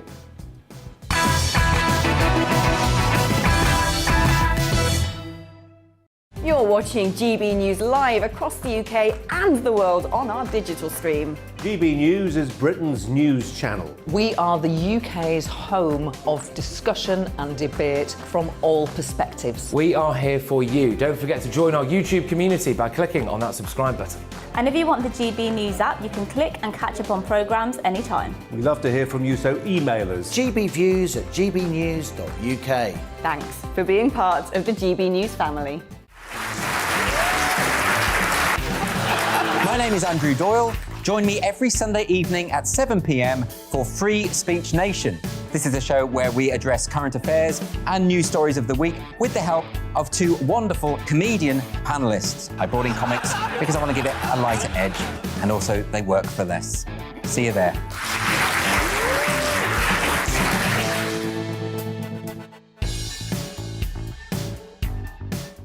Join my show Farage, 7 p.m. till 8 p.m. Monday through Thursday. And there you will get opinion, analysis, debate, and I'll cover stories that nobody else dares to touch. And then for the last 15 minutes, talking pints. We're over a drink.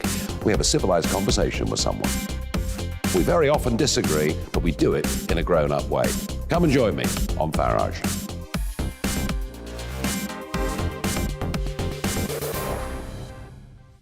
I'm Colin Brazier.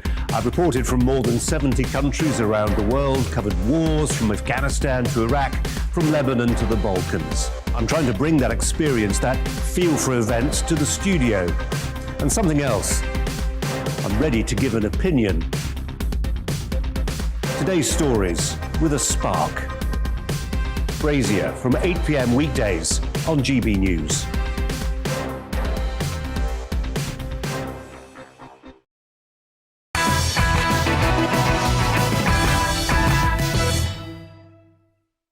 Should we axe private schools? Juliet says, Mark, if you get rid of private schools, the state sector wouldn't be able to cope.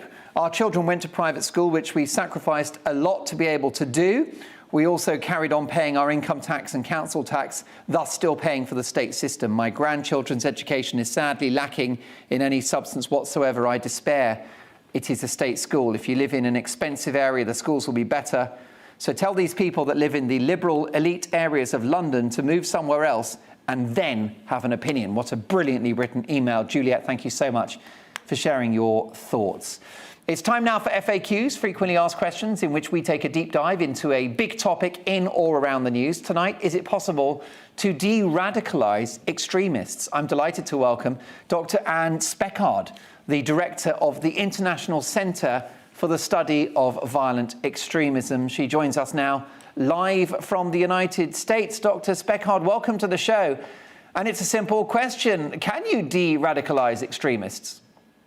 Hi, Mark. Yes, of course you can. And of course, I mean, it's a matter of cognitive psychology, and people get brought into groups and into beliefs. I mean, all of us have belief systems, and we have groups that we belong to, and you can break the ties with one group and change the incentives and redirect people to other behaviors and other thought patterns. You can help them see the fallacies in what they were believing. In the case of ISIS, Al-Shabaab, Al-Qaeda, it's all tied up with religion. So you have to have a good scholar on your team that helps you. I just did this. I just came back from a month in another country where I was 2 weeks in the prisons with an Islamic sheikh and myself, talking to extremists. And our sheikh would recite the Quran in perfect Arabic from memory. After asking, brother, what ayah are you basing that extremist belief on? He didn't say extremist belief, but, you know, what are you basing that on? And tell them, no, let me explain the context. Let me explain the translation of that. And every prisoner was sitting on the edge of his seat, leaning forward, arms not crossed, really impressed to hear somebody that could recite the Quran and all the hadiths and put it all together that way. And they were shook to their core on what they believe. So I watched it with my own eyes. That's very interesting. You de-radicalize extremists by deconstructing the ideology that they've been brainwashed with. That's a piece of it. But you also have to look at, nobody joins a terrorist group unless they're getting something out of it. What are they getting out of it?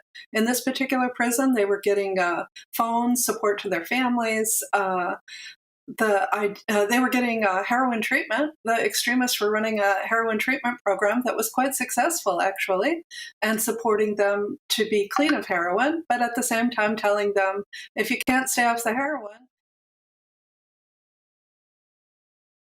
A very simple message to give to any extremist, and clearly the truth, the facts are your main weapons in your armour. Let's bring in my panel, Dr. Speckard, if you don't mind. I'm delighted to welcome Peter Lloyd, a journalist and author, Rakib Ehsan, research fellow at the Henry Jackson Society, and broadcaster Marina Berry.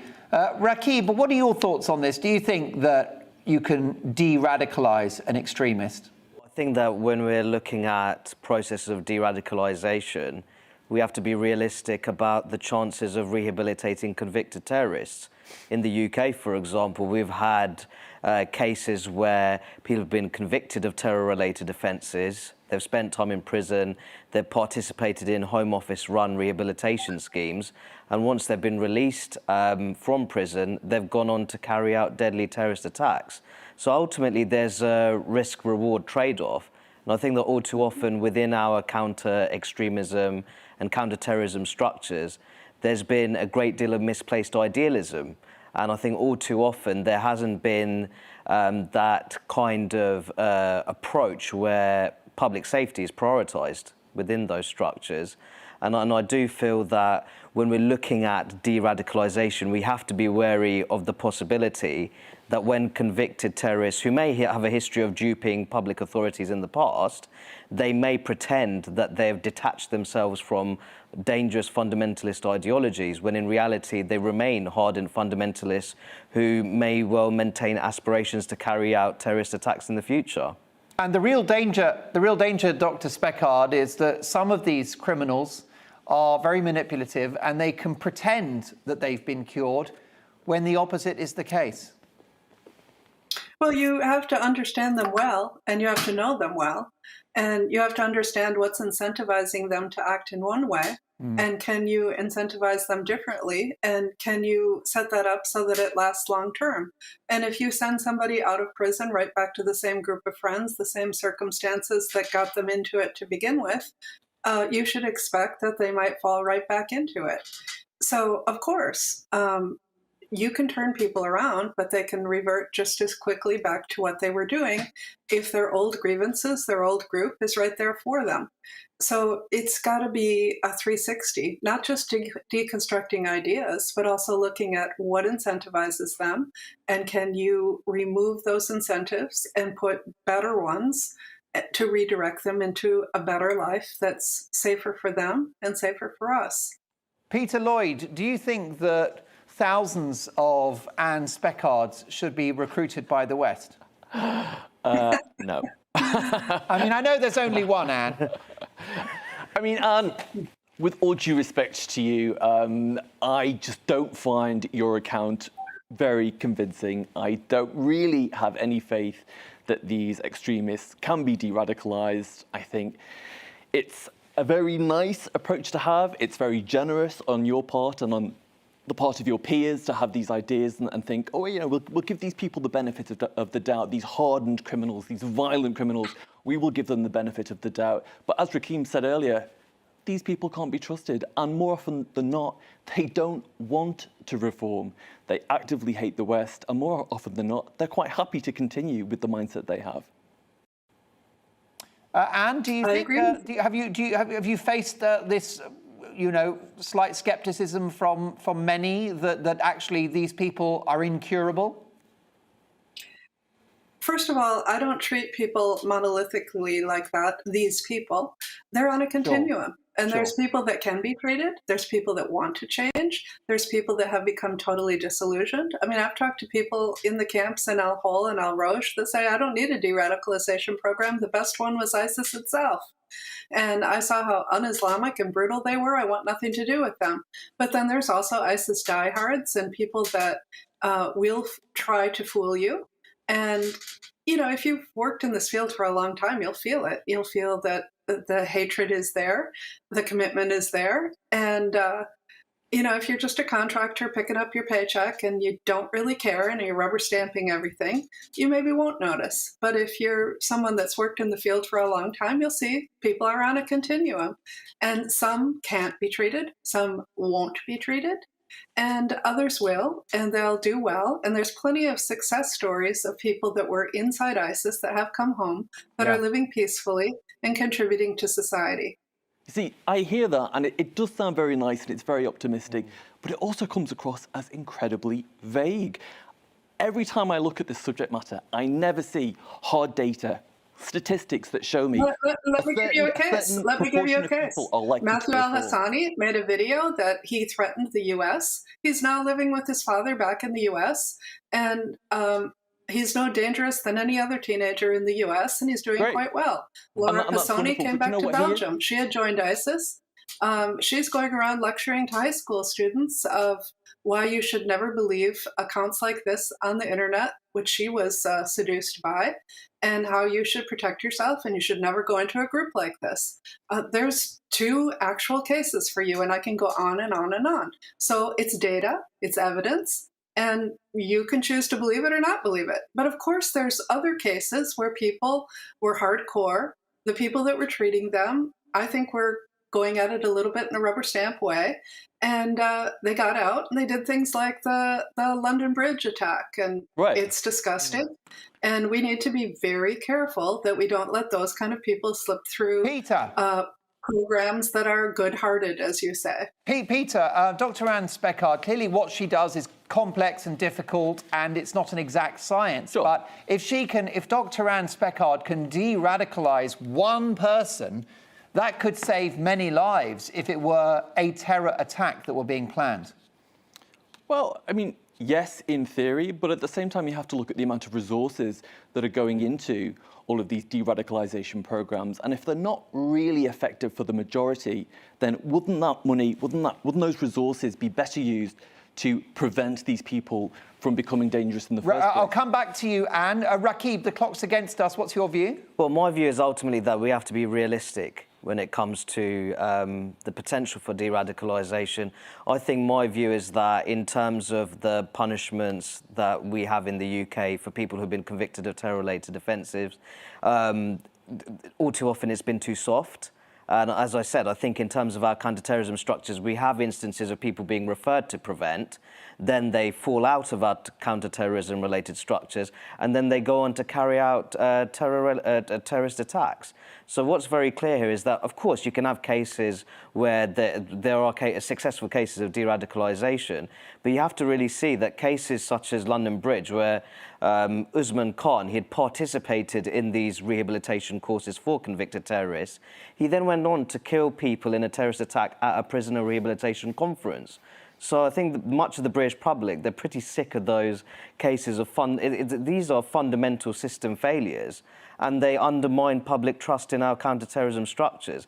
And I ultimately believe that the ultimate priority for the UK government is to maximise public safety. Anne Speckard, I'll give you the last word on this. Marina, the bottom line is that we just want our streets, our cities and towns to be safer, and it's worth a try, isn't it? I mean, it's like with any criminal, anyone in jail, you want to somehow try to work with them and rehabilitate them. Why should an extremist be any different? I mean, I'm going on the other side of it now, just because obviously both panellists are kind of of the same opinion. I think, obviously, we're talking about terrorism, but also, just criminals in general. Obviously, rehabilitation programs will work for some, and, like Anne says, will not work for others. And I think that that's kind of where I am on it.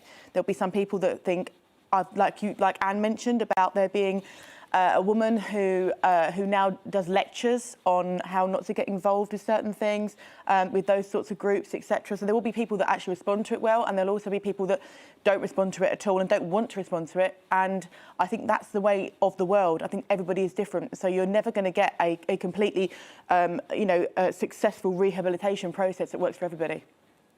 Dr. Anne Speckard, it's a shame we don't have longer, just a few seconds. Your final thoughts on this, because I've got to say that I understand what Peter and Rakib are saying. It's important to be realistic, but I think the work you do is very important, and I salute you in your efforts. So what are your final thoughts on this? Thank you, Mark, and thank you for the cynicism. But, we do have to be in reality, and the reality is, unless you're going to kill these people and maybe all their family members, you can't get rid of them. They're in prison. They're going to get out eventually. And so you have to try something, or else you're going to release somebody who's just as dangerous as you're claiming they will be if they go through a program.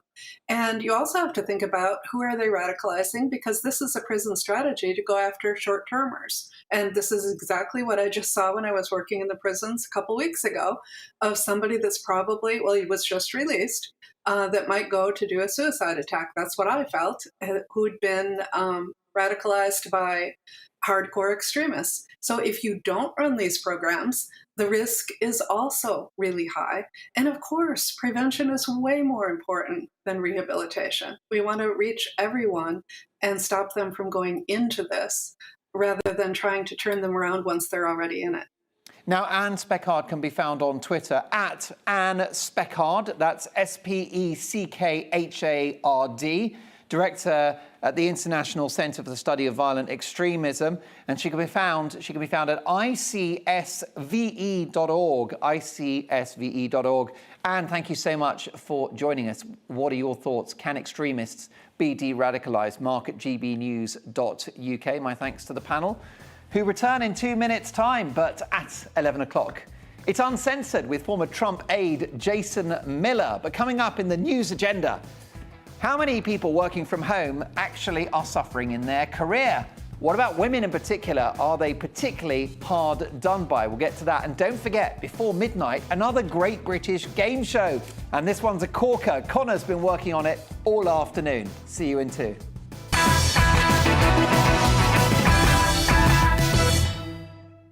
You're watching GB News live across the UK and the world on our digital stream. GB News is Britain's news channel. We are the UK's home of discussion and debate from all perspectives. We are here for you. Don't forget to join our YouTube community by clicking on that subscribe button.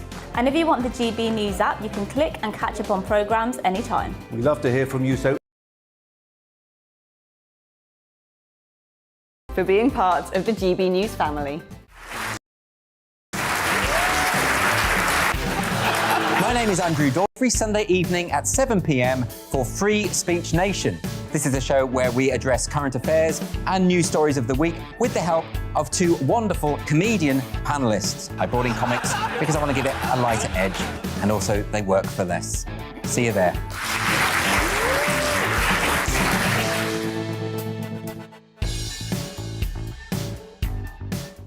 Join my show Farage, 7 p.m. till 8 p.m. Monday through Thursday. And there you will get opinion, analysis, debate, and I'll cover stories that nobody else dares to touch.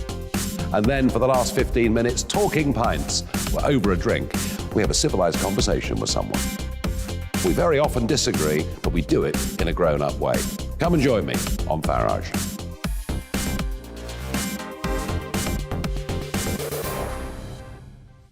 I'm Colin Brazier.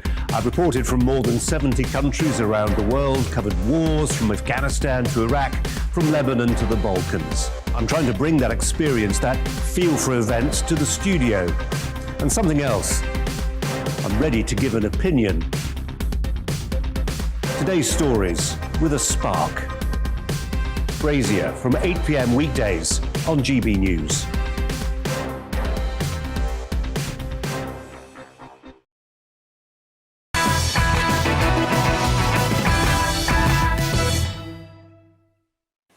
In Uncensored at 11, we will speak to a former Donald Trump top aide. But first, let's have a look at tomorrow's newspaper front pages. And let's start with the newspaper. Revealed when UK predicts pandemic will end. Exclusive, Whitehall's 3 scenarios for when the public can forget about COVID-19. Optimistic prediction sees the virus become routine in late 2022 or 2023. Most likely situation is that the world will escape the shadow of COVID in 2023-24. However, gloomiest forecast is mass infections until 2026, but this is considered highly unlikely. Well, I think what we can do is ignore all of those predictions and get on with our lives. How about the Telegraph now? Graduates must start paying back loans sooner. Lowering the threshold will cost former students roughly an extra £475 a year. Like the students haven't suffered already in the course of this pandemic. UK troops in Poland as Russian paras go on drills, and Greek PM offers to trade treasures for the Elgin marbles. More front pages to come, but still with me is my excellent panel. Broadcaster and singer Marina Berry, research fellow at the Henry Jackson Society, Dr. Rakib Ahsan, and journalist and author Peter Lloyd. And let's start with this one. Are you a woman working from home? If you're working now, you're working very hard at 5 to 11. But it could be that women working from home are hurting their career possibilities, according to a top expert. Catherine Mann, who's on the Bank of England's Monetary Policy Committee, said a hybrid form of working could open 2 tracks and widen the gender gap. According to Mann, there is a disparity between the number of men and women returning to the workplace due to difficulties accessing childcare and disruptions to schooling related to COVID, which simply means more men are in the office whilst more women take the hybrid approach. She said that two tracks will develop, with women unfortunately being more disadvantaged, and added that being seen in person is vital for women to build their careers. Well, look, I want to come to Marina, but I'll quickly ask you, because you were chuckling away there, Peter. Just get my face. Just get my face, right? I think that says everything. Yeah. I think that's. Is it the face that says I don't care? I don't agree? No, it's not that. It's not that I don't care. It's just that there is a never-ending supply of these feminist stories which claim modern women in the West are oppressed, which, I'm sorry, that's just not true. You know, for the last 50 years, feminists were demanding more flexible working hours for women, more flexible working environments. We were told that that was the magic bullet that would equal out the workplace. And now we have that, and they're still complaining. But you've still got underrepresentation of women on boards, top levels of management. You've also got a very unfamily-friendly working environment and no equal pay. Well, so it's not great, is it? Don't give me that equal pay BS, because that has been rubbish. What do you really think? I mean, you realise this role on the panel's not going to work if you just stay on the fence like that. No, but look, the whole pay gap thing has been discredited by economists for years. Any economist worth their salt has successfully discredited the gender pay gap myth. But that aside, look, we've just had, so we were told for ages that there needs to be more flexible working hours in order to create a more equal working society, right? So now we have that, and there are still disparities. But disparity does not necessarily equal discrimination. What this story proves is that men and women generally, not always, generally make different choices in what they study at university, in what careers they take, and in how they work. This has been said by people like me for years, to say, look, there is no problem really in the workplace. Men and women just make different choices. And this story just reasserts that, but people can't accept it. People like Catherine Mann, which is a great name for a feminist, right? It really is. Catherine Mann, I mean, it's my God, isn't that's it? brilliant. I bet Actually, do you know what that is? That's male appropriation. I bet she hates that. I bet she really hates that, doesn't she? Wants to change her name by default. But it is proof that actually men and women just make different choices, and those choices are innocent. They're not mired in misogyny or discrimination. Well, I wonder if those choices are out of your hands, because it could be that you conceive and you become pregnant, which I'm delighted to say you currently are, Maria. Yeah, thank you. Do you know, I've got personal experience of working from home myself last year. So when the pandemic hit, I'd just become pregnant with my son, and work signed me off, okay? So I did a lot of work from home. And I'll be honest, maybe I felt a bit out of the loop. Like sometimes I felt a bit like, oh, I'd like to go into the office just to kind of touch base with everybody. Yeah. But there was never a feeling of, oh, am I going to lose my job for not being in the office and working from home? And I never felt that kind of threat. This is obviously just a personal experience. And, you know, I know friends of mine that actually have been working from home and are continuing to work from home and have got, you know, from their bosses, you know, praise for actually their work's better having worked from home, because they are maybe, I don't know, they're more comfortable because they know that they've not done a huge commute, and who knows? Or perhaps they're not torn so domestically if they maybe need to. I mean, I work with females that are able to work from home, and then they can do the school run at 3 or half 3, get back to their emails. Yeah, and wouldn't you feel, I mean, I know I, for one, would feel much better and much more kind of in the mood to work and to strive if I knew that I was actually happy. I mean, I've always been the same. Like if I'm happy at work, then I'll do well at work. And if you're not happy, I've been in jobs in the past where I've not been happy, and quite frankly, I've just wanted to leave. So my work hasn't been particularly great. So I think it's what you make it. Actually, I think if you are working from home and you excel at what you're doing and you make sure that you're working really hard, I think that nobody can say anything, and so I don't think it stands. But isn't it funny that it's feminists who are criticising other women for the decisions that they are making? Well, I tell you what, it's making. very true. In the end, the woke will just consume each other. Lots more to come. More news agenda and a top Donald Trump aide after this.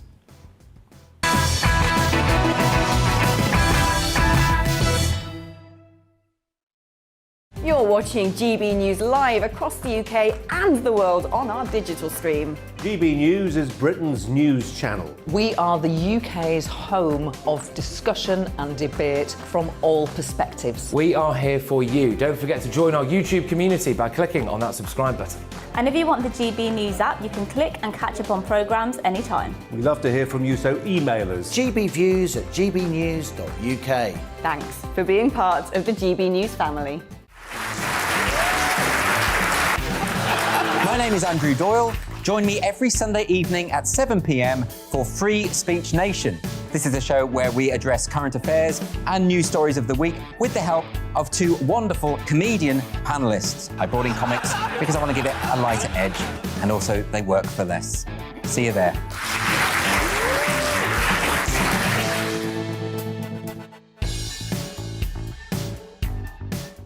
Join my show Farage, 7 p.m. till 8 p.m. Monday through Thursday, and there you will get opinion, analysis, debate, and I'll cover stories that nobody else dares to touch. And then for the last 15 minutes, talking pints. We're over a drink. We have a civilized conversation with someone. We very often disagree, but we do it in a grown-up way. Come and join me on Farage.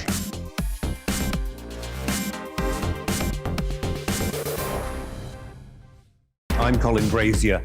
I've reported from more than 70 countries around the world, covered wars from Afghanistan to Iraq, from Lebanon to the Balkans. I'm trying to bring that experience, that feel for events, to the studio.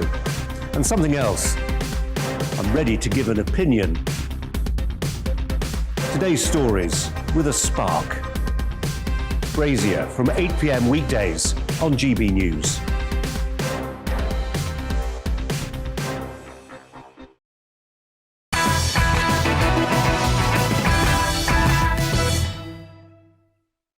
Will you just look at this running order? Oh my goodness, so much to get through. Is it wrong to own a 4x4 car? Also, the Tower of London, a top estate agent has tried to buy it. So which public building would you like to own? And Gordon Ramsay is charging 275 quid for a Christmas dinner per person. So we'll be talking about your perfect Christmas dinner. That in the last hour of the show. And a top Donald Trump aide, Jason Miller, live from the United States in 2 minutes' time. The big Donald, he's got plans. We'll find out about those after the latest headlines with Karen.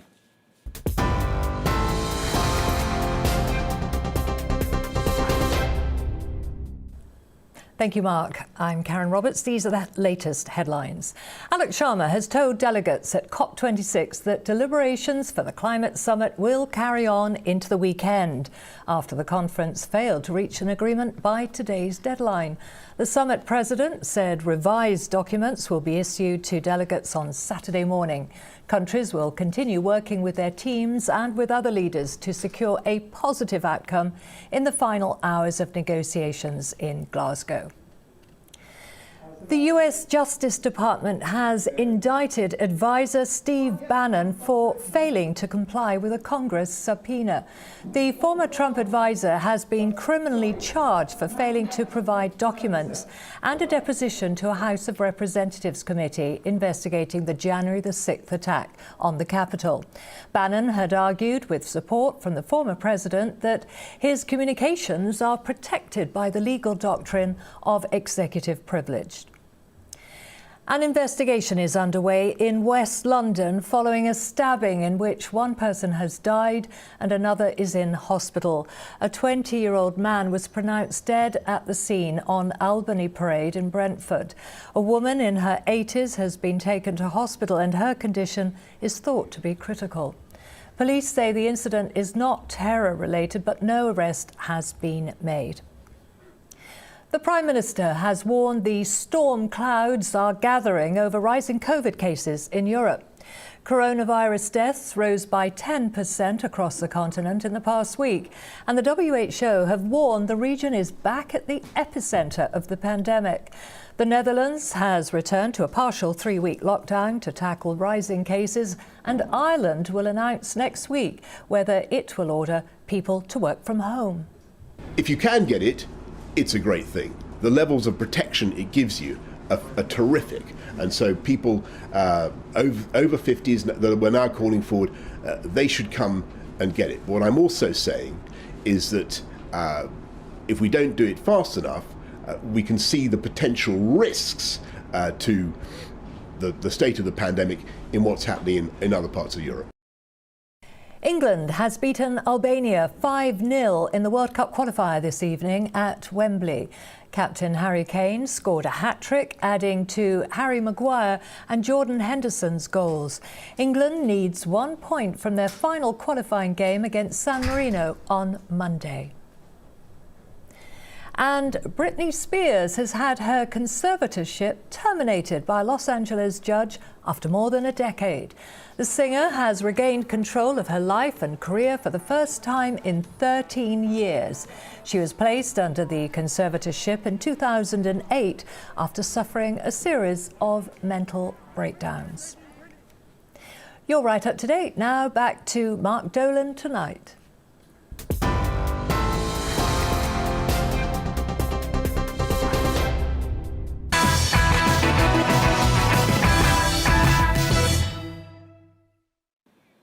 It's 4 minutes past 11. We've saved our best till last. A huge final hour of the programme to come. Uncensored in a moment with a top Donald Trump aide live from the United States. But at this time every evening, we'll take a look at tomorrow's front pages. And boy, have we got some stories for you.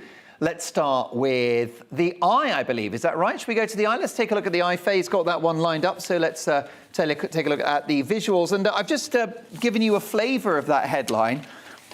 Revealed when the UK predicts the pandemic will end. Best case scenario, a routine disease by late 2022. The most likely situation will escape the shadow of COVID in 2023-2024. Gloomiest forecast, brackets Neil Ferguson, mass infections until 2026. Of course, there are figures in the world of politics and science who never want this to end. OK, the Telegraph next. Graduates must start paying back their student loans sooner, and the Greek PM offers to trade treasures for the Elgin marbles. Energy firms accused of flouting the price cap is another story in the Telegraph. And Boris Johnson has a secret exit from his number 10 flat, according to Dominic Cummings. Here's The Guardian. PM's holiday villa linked to Goldsmith tax evasion case. The luxury villa where Boris Johnson stayed on holiday last month is linked to a Costa del Sol property business owned by Zach Goldsmith and his family, which engaged in a multi-million-pound tax evasion scheme, according to the Spanish courts. Court papers obtained by The Guardian show tax inspectors ordered 2 property companies owned by the Goldsmith family to pay 24 million euros in unpaid taxes and fines. What's that got to do with Boris Johnson? Diddly squat. The Guardian will do anything to talk that man down. But all it does is emboldens his support north of the border. Or in the north of England, I should say. Right, let's go to the Mail next. Not north of the border. Unfortunately, it's a bit less popular there. Now, have a look at the Mail. Now Boris pays price at the polls. After a week of sleaze, Labour race ahead of the Tories by 6 points. A shock poll last night handed Labour a 6-point lead in the wake of the Tory sleaze scandal. The survey for the Daily Mail revealed the scale of public anger over Boris Johnson's handling of the crisis. According to the Savanta Comres survey, a 3-point Conservative lead last week has become a 6-point deficit.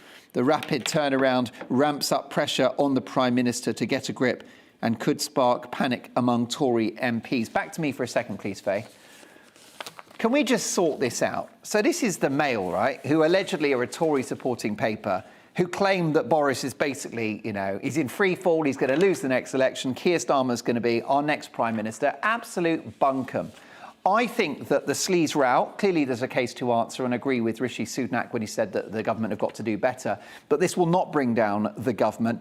What will matter at the next election, in my humble opinion, tell me if I'm wrong, is your job, the roof over your head, the cost of living, the quality of the hospital that you attend, that the GP surgery can offer you an appointment, access to dental services, safe streets, good schools, safer streets. Of course, I mentioned the police in that one, and national security. I think they will be the key issues, but that's just my view. OK, where are we going next? Let's go to the Mirror. Meg, royals caused Harry pain. Meghan claimed Prince Harry was constantly berated by his family over her rift with her dad. She told an aide she only wrote to Thomas Markle after seeing how much pain the pressure was causing the Duke. It emerged today. I've lost the will to actually speak in the course of covering that story. Let me just say there's really one positive on this story, which is Dan Wootton's incredible interview with Thomas Markle, which you can still see on YouTube. You can catch up via the GB app, which is free, or you can look at some of the clips on Twitter as well. Spectacular interview, a world exclusive from Dan Wootton, who returns on Monday with his brilliant show at 9 o'clock. Times, halt migrants, France told. New record as almost 1,200 cross in a single day. Fears Belarus border crisis will fuel the surge. Well, whatever your politics, I think you'll agree that 1,200 people coming into the UK dangerously on dinghies in one day is unsustainable, dangerous and wrong. The Sun. Jack's secret dates with Emily. England's Jack Grealish has been enjoying secret dates with telly star Emily Attack. The pair teamed up at her home and a Manchester hotel. Pals say the Man City ace, who's 26, is in an on-off relationship with Sasha Atwood, has been calling Emily almost every day. One said their friendship is the talk of the dressing room. I'm sure it is. So he's scoring not just on the pitch, but in a hotel room by the sounds of it. The Express, royal family constantly berated my Harry. Tensions and divisions in the royal family over Meghan's strained relationship with her father were revealed yesterday. How about the Star? So what exactly do you think of your son-in-law, Mr. Markle? He must have been dropped on his head as a baby. And that is a direct quote from Dan Wootton's fantastic interview with Thomas Markle, who I feel sorry for. It's time now for this. Yes, it's time for Uncensored, where we chat to top commentators who can speak freely and fairly without being edited, censored, interrupted or gaslit. Tonight, it's Uncensored USA, in which I'm delighted to welcome Donald Trump's former chief spokesman and top aide and the founder of the brand new free speech social media platform, Getter. It's Jason Miller. Hi, Jason. Mark, it is great to be back with you. Jason, great to have you on the show. And Getter is going to be a Twitter killer, am I right? Well, you're exactly right there. We're already over 3 million users. We're growing. This thing is an absolute rocket ship. And it's not just in the U.S. It's about 37, maybe 38% of our base is in the U.S. The rest is international. We're growing in the U.K. and France and Germany. But there are a couple of things here, Mark, that I'll tell you as we look forward. Number one, you have free speech with Getter that you don't have with Twitter. But even with the new features that Twitter is now trying to charge people for to undo posts or have longer videos, those are things we're offering to people for free and all be implemented by the end of the year. And so there's no reason to pay money to get censored by Twitter when you get it for free on Getter. Yes, and you're the only tech oligarch that I know that wears a suit. Well, yeah, if you, Mark, if you catch me wearing a blazer with a mock turtleneck and basketball shoes, then you'll know that I've sold out. But no, I'm going to keep my beard short as well. And if you see me sunning on the beach with a supermodel, then you know I've completely sold out. Well, I might let you have the supermodel, but if you're spotted in a hoodie, you're definitely cancelled, like Mark Zuckerberg. Listen, we've reached the tail end of the COP26 Eco Summit. Of course, President Joe Biden was in attendance. How differently do you think Donald Trump would have handled COP26 if he was still president? I think first and foremost, he would have stayed awake. That would have been great. I think he probably would have been able to control the flatulence a little bit better. And this is really embarrassing. You know, the last time I was with you in London, I came into the studio and it was right after Joe Biden's disastrous withdrawal from Afghanistan. Very serious situation, nothing comical at all about that, but very much embarrassed the United States and our allies on the global stage. Now we see Joe Biden going back to Europe and embarrassing us once again. I tell you, Mark, I do not see Joe Biden running for re-election in 2024. I don't even know if he'll make it all through this first term, but it's an embarrassment to our country that he can't even stay awake or control his, we know his bodily movements. We do indeed, that's right. He's got more hot air than your average gas generator. And is there a perception stateside that Joe Biden has fudged COP26? Has it been a sellout? What are the headlines, would you say? So the headlines weren't so much specific to the actual climate change issue. In fact, if anything, I think the U.S. media did a decent job of paying attention to the fact that Joe Biden took so many cars and was flying over there, and you have John Kerry cruising around in his own private jet and things like that. So I think the U.S. media, surprisingly on this one, covered it, but it didn't get a ton of attention. And I think the reality is that when we look at the U.S. head-to-head against China, you look at where as China starts to come back online, especially with their developmental aspects, that there's nothing that's going to happen imminently. And so much of the U.S. attention was really around Joe Biden finally getting a spending bill through, which in the grand scheme of things isn't going to put any more food on the table or any more money in people's pockets, but it's what the media here is chasing. Whether it's Florida and Texas, who are very pro-freedom in relation to COVID measures, or California and New York, who still want to micromanage people's lives and basically introduce communism, America is very split on COVID. Do you see that split being resolved anytime soon? No, I think it's going to continue to grow. And, Mark, this isn't just in the U.S., very much in the same way that our growth isn't just in the U.S. You look at what the big issues, say, in Australia, even in the U.K., where people are sick and tired of being locked up. People sick and tired of having the businesses on restricted hours, having to go and show the vaccine passports or flash the cards every time they go into the restaurants. This is going to be a major flashpoint going to the U.S. midterms in 2022. Quite frankly, I think it's going to be something that comes up even in the French presidential elections, Hungary, a number of other places that have elections this next year, because, again, people want to get life back to normal. They're tired of the statist. Yes, and Joe Biden is cruising for a bruising in the midterm elections, is he not? Yeah, it'll be on record pace. I'm not sure if it'll be quite where 1994 or 2010 were, which were the Republican Revolution and then obviously the backlash against President Obama in his first set of midterms, but it's going to be close. And I think part of the reason is Joe Biden has created all these crises. President Obama, for example, came in. He obviously had the global financial meltdown.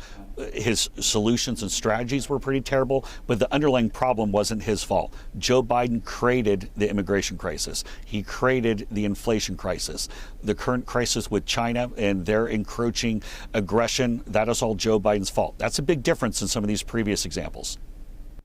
Is Donald Trump going to make a bid for the White House in 2024? I know you've seen him in recent weeks. What's your best judgment on that? I'm banking on it. Definitely, I'm not the biggest betting person, but I think President Trump does run. He sounds like someone who's running. He is very focused on the issues. You see he's upped his volume of statements that are putting out. And even with President Trump announcing that he's going to start his own media company, Truth Social, that'll be out there, he definitely wants to be back out there and getting his voice across directly to people and not having to go through the media. And, one of the things that's pretty fascinating, Mark, is that President Trump, especially in light of what happened in Virginia with this big, huge gubernatorial election, he's getting his people activated again. In fact, with Getter, we've seen a 135% increase, even though President Trump announced he's going to do his own platform because people are coming off the sidelines. We're the only game in town. People like the technology. Too right, and we love talking to you, Jason. I am delighted to be on Getter myself. I'd encourage my viewers to check it out. Very much the online home of free speech. And as you said, not just an American enterprise, but a global one for anyone that believes in freedom. Thank you so much, Jason, and catch up really soon. Looking very well this evening. There you go, Jason Miller, the CEO of Getter. That's spelled G-E-T-T-R. I'll get to your emails very, very shortly. And don't forget, before the end of the programme, we're going to play the Great British Game Show. And it's a long story, but a man this week got in trouble for his noisy pigeons. That's not a euphemism or a medical condition. There were pigeons in the roof. They make the most extraordinary sounds. So we'll be testing how well you can recognise certain animal sounds. My panel will play, but I want you to join in at home. So do stick around for that one. And also, in the news agenda, how much are you willing to pay for your Christmas dinner? Because there's an eye-watering cost if you want to eat with Gordon Ramsay. Find out more after this.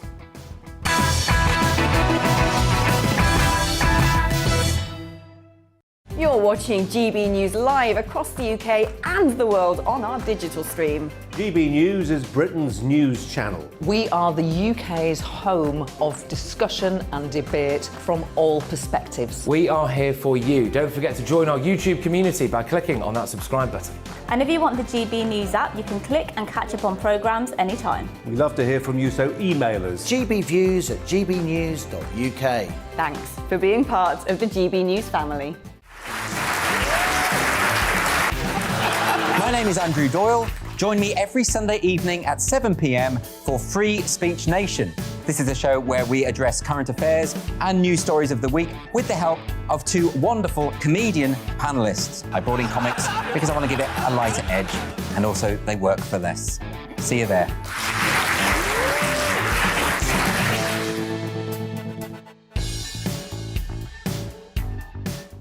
Join my show Farage, 7 p.m. till 8 p.m. Monday through Thursday, and there you will get opinion, analysis, debate, and I'll cover stories that nobody else dares to touch. And then for the last 15 minutes, talking pints. We're over a drink. We have a civilized conversation with someone. We very often disagree, but we do it in a grown-up way. Come and join me on Farage.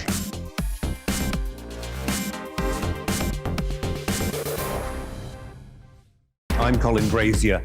I've reported from more than 70 countries around the world, covered wars from Afghanistan to Iraq, from Lebanon to the Balkans. I'm trying to bring that experience, that feel for events, to the studio. And something else, I'm ready to give an opinion. Today's stories with a spark. Brazier from 8 p.m. weekdays on GB News.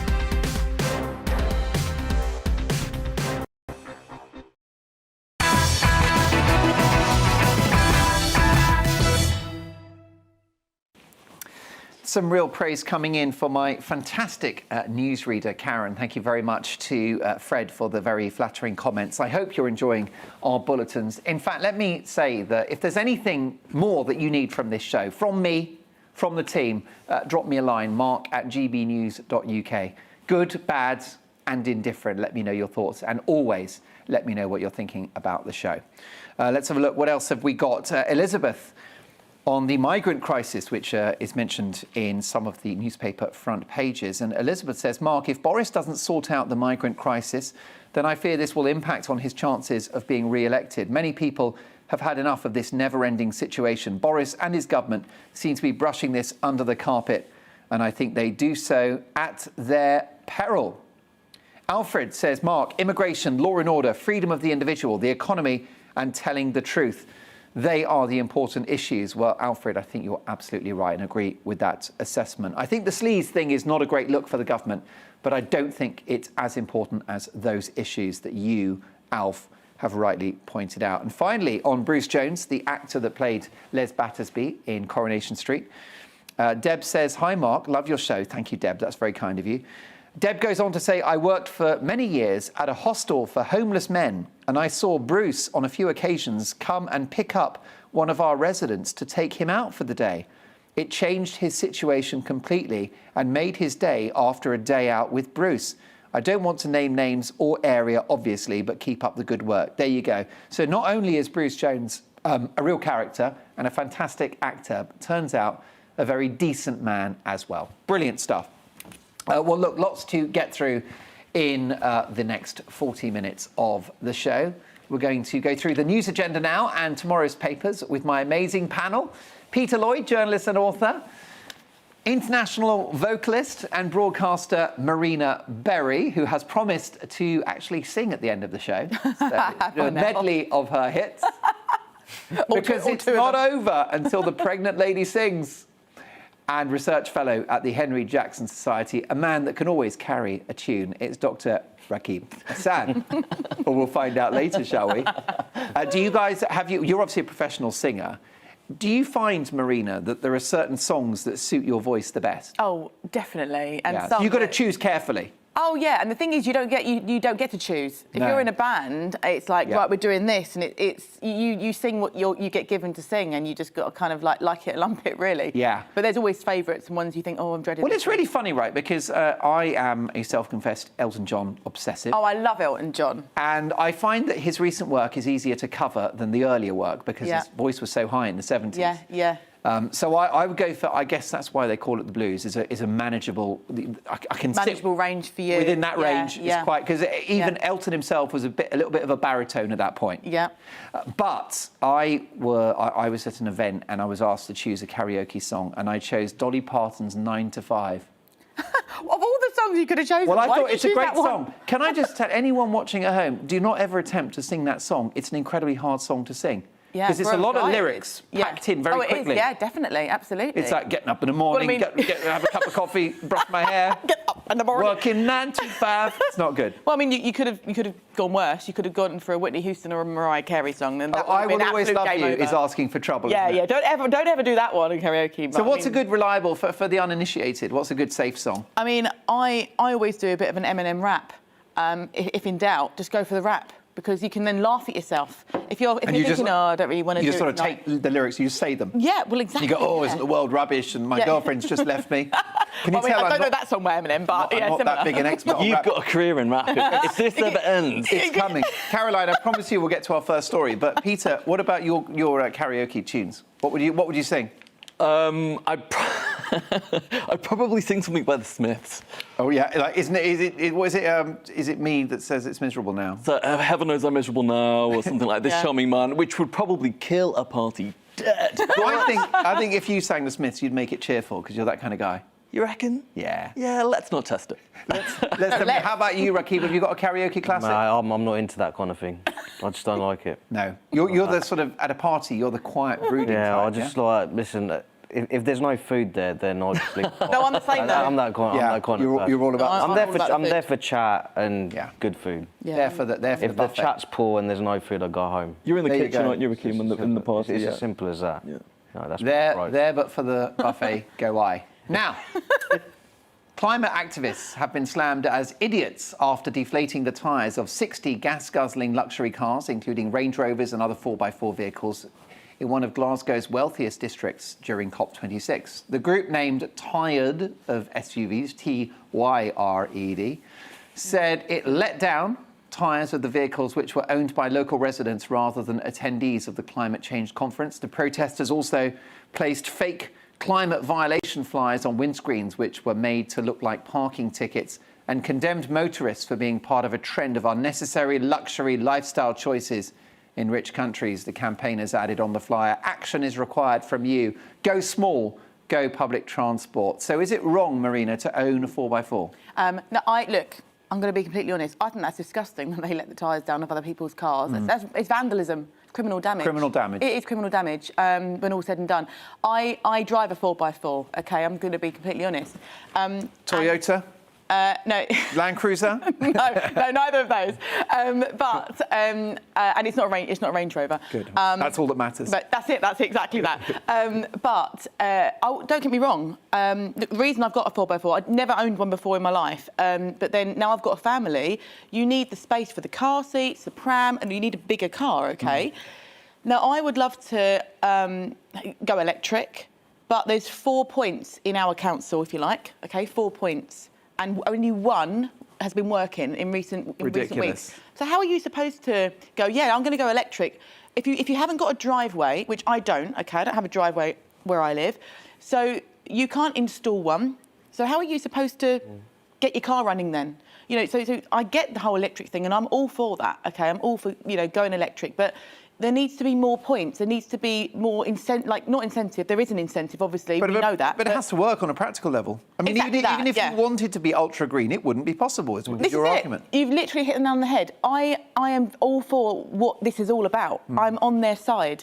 But practically, how are you supposed to live like that when there's only one electric point, I don't know what you call them, working. Charging point, yeah. Charging point, working. It's like I work in a company where there's 4 charging points and just lately none of them have been in use. It's like, how are you supposed to... So you get somewhere and then you can't get home, and I work sometimes till 2 in the morning, and a woman on my own, and I can't get home at 2 in the morning because I can't charge my car up or whatever. It's just not practical for me. It's not safe either. Rakib, I know you had a bit of trouble parking the Bentley tonight in the GB News Mate, car come park.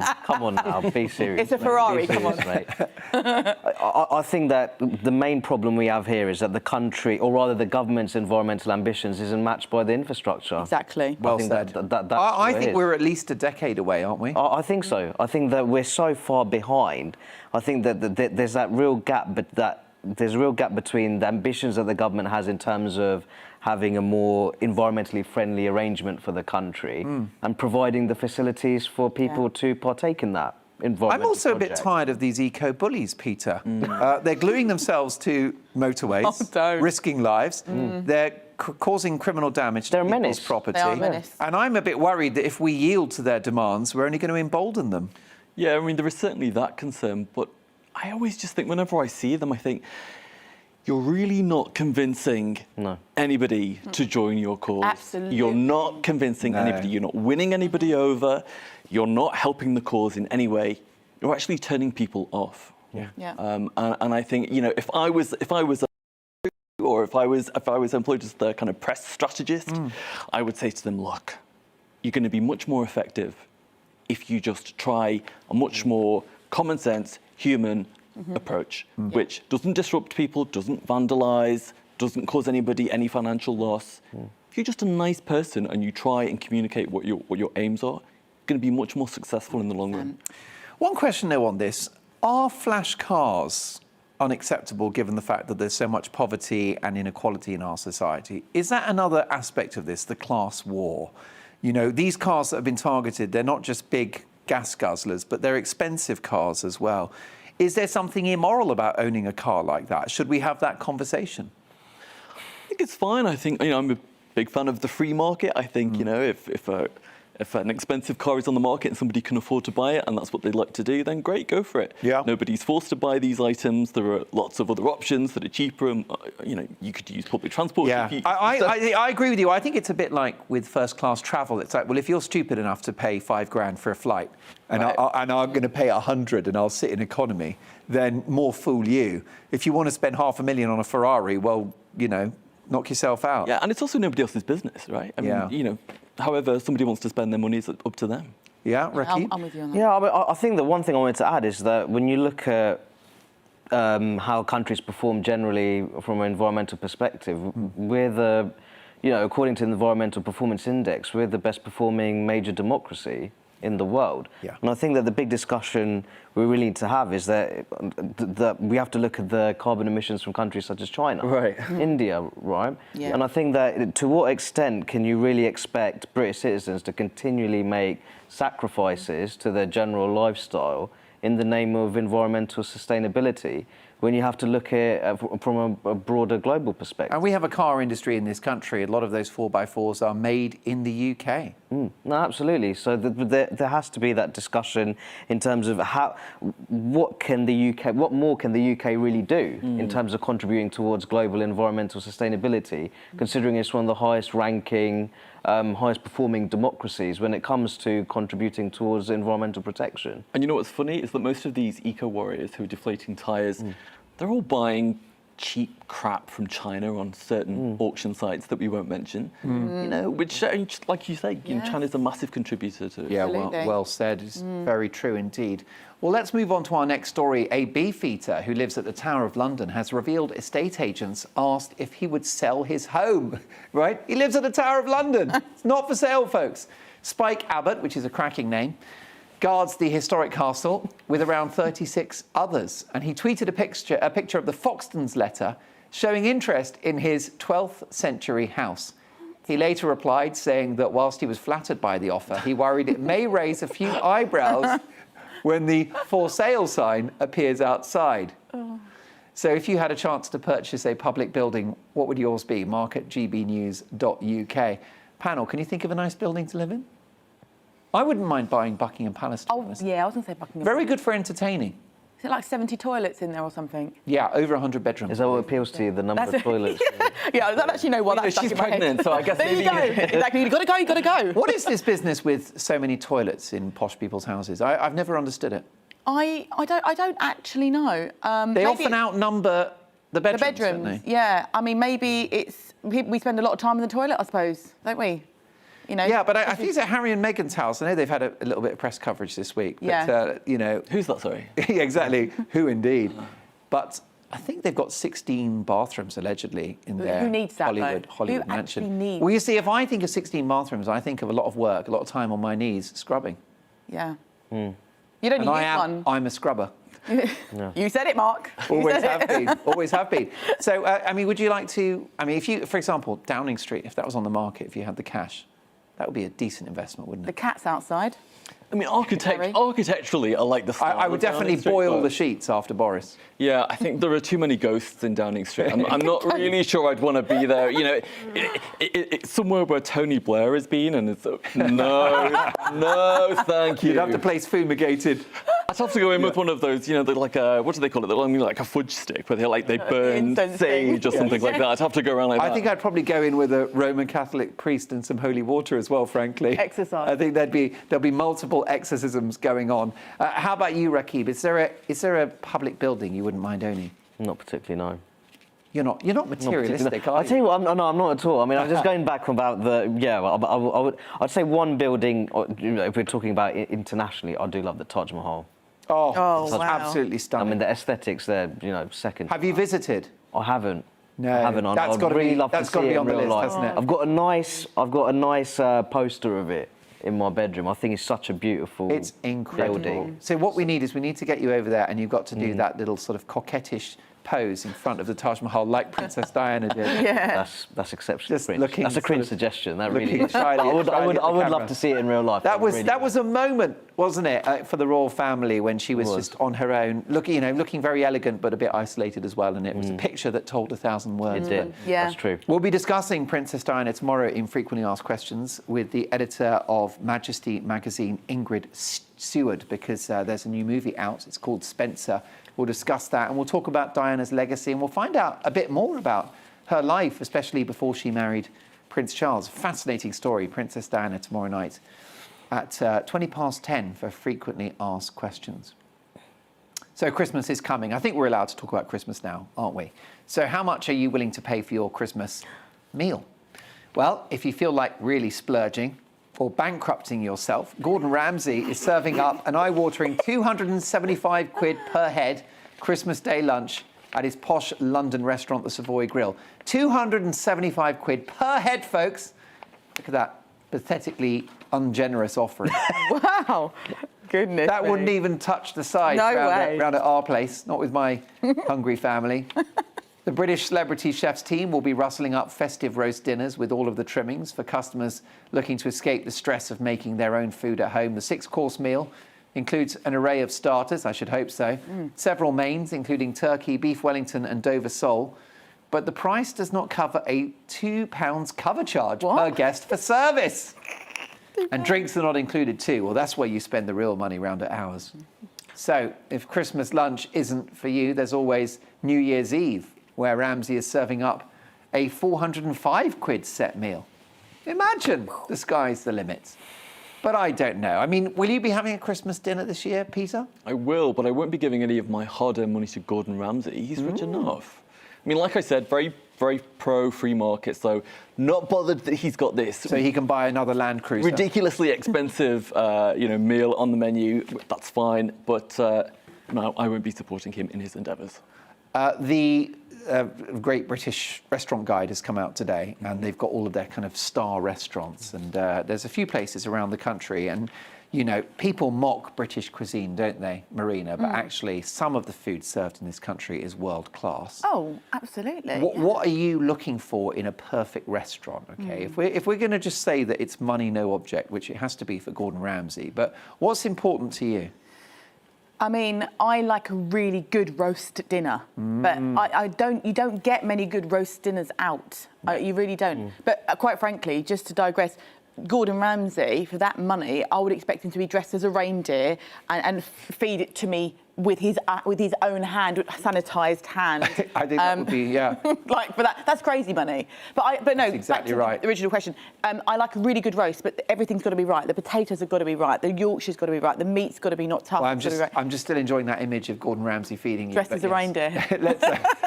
Let's move on. Yeah, But yeah, I mean, I think one thing that people always underestimate is service in a restaurant, right? Yeah. Because I think, and look, of course, you know, a lot of people that work in restaurants are doing the best they can, often very underpaid, especially in the kitchen, long hours. It's not an easy industry.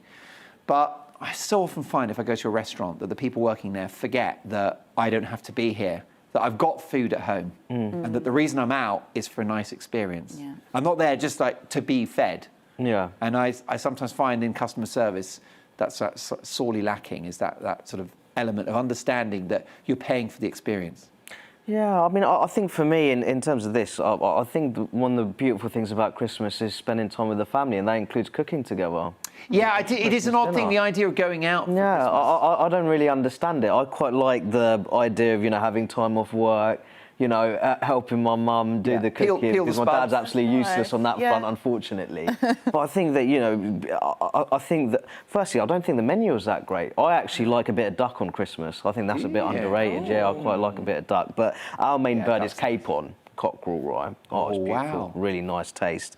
But I think that's part of it. I think that's, you know, that's part of the occasion, cooking together, being together as all hands on deck. What's really good, if you can get this right with the family, is play to strength. So is that mum on the roasties, dad on the Brussels sprouts? I think Sister Wendy on gravy. Strategy. I'm definitely good on the potatoes. For sure, Oh, yeah. and but Mum, like the way she seasons the bird with like this nice Asian spices, so you can call it almost like a sort of Anglo-Bangladeshi Christmas. Oh my God! That's what I think you put all that. You know, when you talk about, you know, how we enjoy Christmas, something like that doesn't appeal to me in the slightest, to be honest. Also, it's you can imagine as well, it's not going to be anywhere near as what the photo looks. Absolutely, either. right. Absolutely. They're producing for however many tables there are. I didn't even think that photo was very impressive. I thought the portion was weak. Well, it looked tasty enough, but just like, where's the food? Yeah. Seriously. Can I just say, I don't know if you've got time to do this, but I just wanted to read this up because this is really funny. It's tickled me as well. So one reviewer of Gordon Ramsay's £275 Christmas meal said that the consistency of the gravy looked thinner than her dead nan's arm. Oh, that's brilliant. Which I just think is brilliant. Look, it's a brutal but honest image. It's a brutal but honest analysis. I mean, how good is that? I would be absolutely fuming if I went there and there was thin gravy. Thin gravy is my bugbear. And also, while we're at it, cheese sauce that's watered down. If you're going to do a cheese sauce, do a cheese sauce. Do you know what I mean? OK, and before the break, the definitive way to cook roast potatoes, Rakib? Oh, I think for me, what you have to really do... we grow nice herbs in the garden as well. Oh, so I've heard. Rosemary has to be in the mix. Rosemary has to be well seasoned, and garlic. Garlic. And but not too much though, because you don't want to overpower the potatoes. Do you parboil? Do you go with the parboil or not? No, we don't. No. So you just and you peel them. It's almost like what we do with it. It's a very slow process. That's the key, really. But you have to distribute the oil and all the rest of it. I want to come round for dinner, please. Yeah, my mouth is watering. Yeah. And which choice of oil for the roast potato? Oh, for the roast. I think for me, we'd actually use vegetable. That would be the best. I mean, you one, could take a bit of that duck. But the key, and the key is though, is that you have to flavour the oil. That's the key, and taking your time with it. So what do you flavour? You flavour the oil with the rosemary? Oh, it'll be with the rosemary, with the garlic, some nice Asian spices as well, but not too heavy. Rakib Hassan, who is the new celebrity chef at GBNews. Folks, how do you cook the perfect roasties? What do you think? Do you parboil? What's the best oil? Let me know. GBNews. No, it's not. Correct address. Mark at GBNews.uk. I've lost my mind now. Just thinking about all those carbohydrates. Mark at gbnews.uk. Coming up next, we're so excited. It's the Great British Game Show. That's right. My panel and I will put our animal sound knowledge to the test. And I want you to play at home. The game is called What the Cluck, and you won't want to miss it. I'll tell you the whole story after this.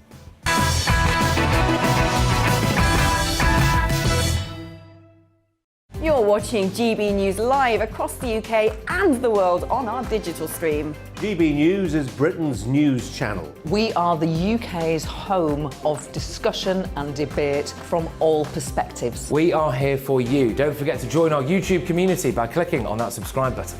And if you want the GB News app, you can click and catch up on programmes anytime. We love to hear from you, so email us. gbviews@gbnews.uk. Thanks for being part of the GB News family. My name is Andrew Doyle. Join me every Sunday evening at 7 p.m. for Free Speech Nation. This is a show where we address current affairs and news stories of the week with the help of two wonderful comedian panellists. I brought in comics because I want to give it a lighter edge, and also they work for less. See you there.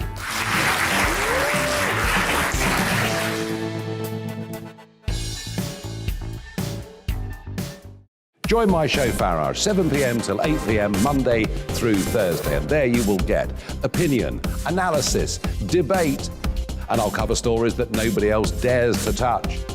And then for the last 15 minutes, talking pints. We're over a drink. We have a civilized conversation with someone. We very often disagree, but we do it in a grown-up way. Come and join me on Farage.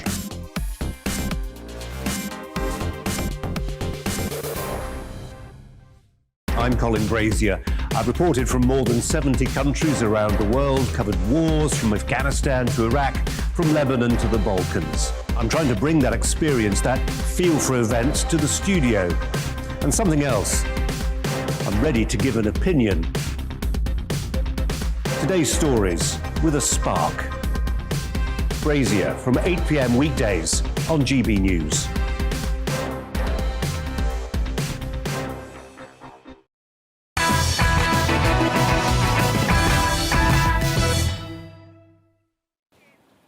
There we are. In reaction to whether it's immoral to own a 4x4, Joseph has emailed. Hi, Joseph. Thanks for your email. Hi, Mark. I was down for getting a Tesla next year because it's a sexy car and very cool. COP26, however, has convinced me otherwise. I will now not be getting a Tesla, but will stick to a regular 4x4. Net zero is a giant Ponzi scheme, and I will not willingly partake in it. Declan has emailed on Christmas dinner. My Toby Carvery is charging £345 per head. What? Inflation and staff shortages. I love it. Thank you, Declan. You made me smile with that one. Scott says, Mark, there's a UK inventor who has created a battery that lasts 1,500 miles on a single charge, but main car companies are not using it. They want these unpractical, overpriced battery cars. Well, I wouldn't be surprised if you were right about that one, given the fact that electric car technology has been around since the 1960s. In fact, the first ever car that was made was electric before an engine car came along. So clearly the gas and oil industry have had an influence on that one. I'll get to The Independent very shortly. A quick one on roast potatoes, how best to cook them. Kim says, Mark, great show tonight. Thank you, Kim. Perfect roasties, evenly cut, parboil for 10 minutes. That's like you just sort of half boil them, basically. Drain, shake, and put into hot goose fat in the roasting tin. Baste once, cook for 30 to 35 minutes. Yum.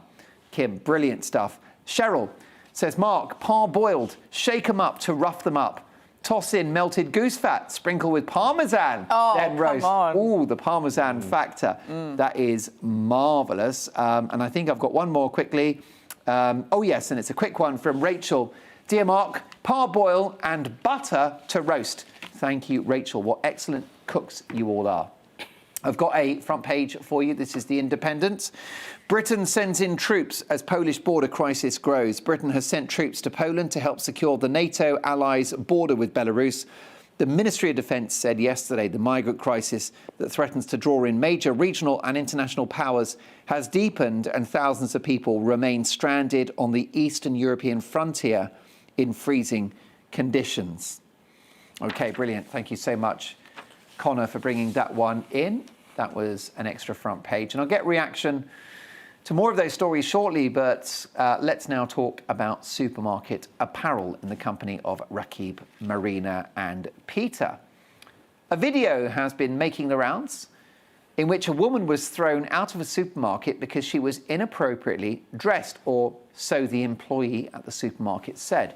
In the clip, an Asda employee can be heard telling her, "We can see your body almost. The manager is coming right now." Take a listen. Not even for us it's good to go with like this clothes is very, very tight. Right, so what's the problem? No, not the problem. We are getting suffer. Maybe you have a girl, maybe you have a boy, but I don't have girlfriend, for example. We are not allowed. In UK, it's not allowed right now to go without pins. What are you talking about? I know the rules. This is what I'm wearing, by the way.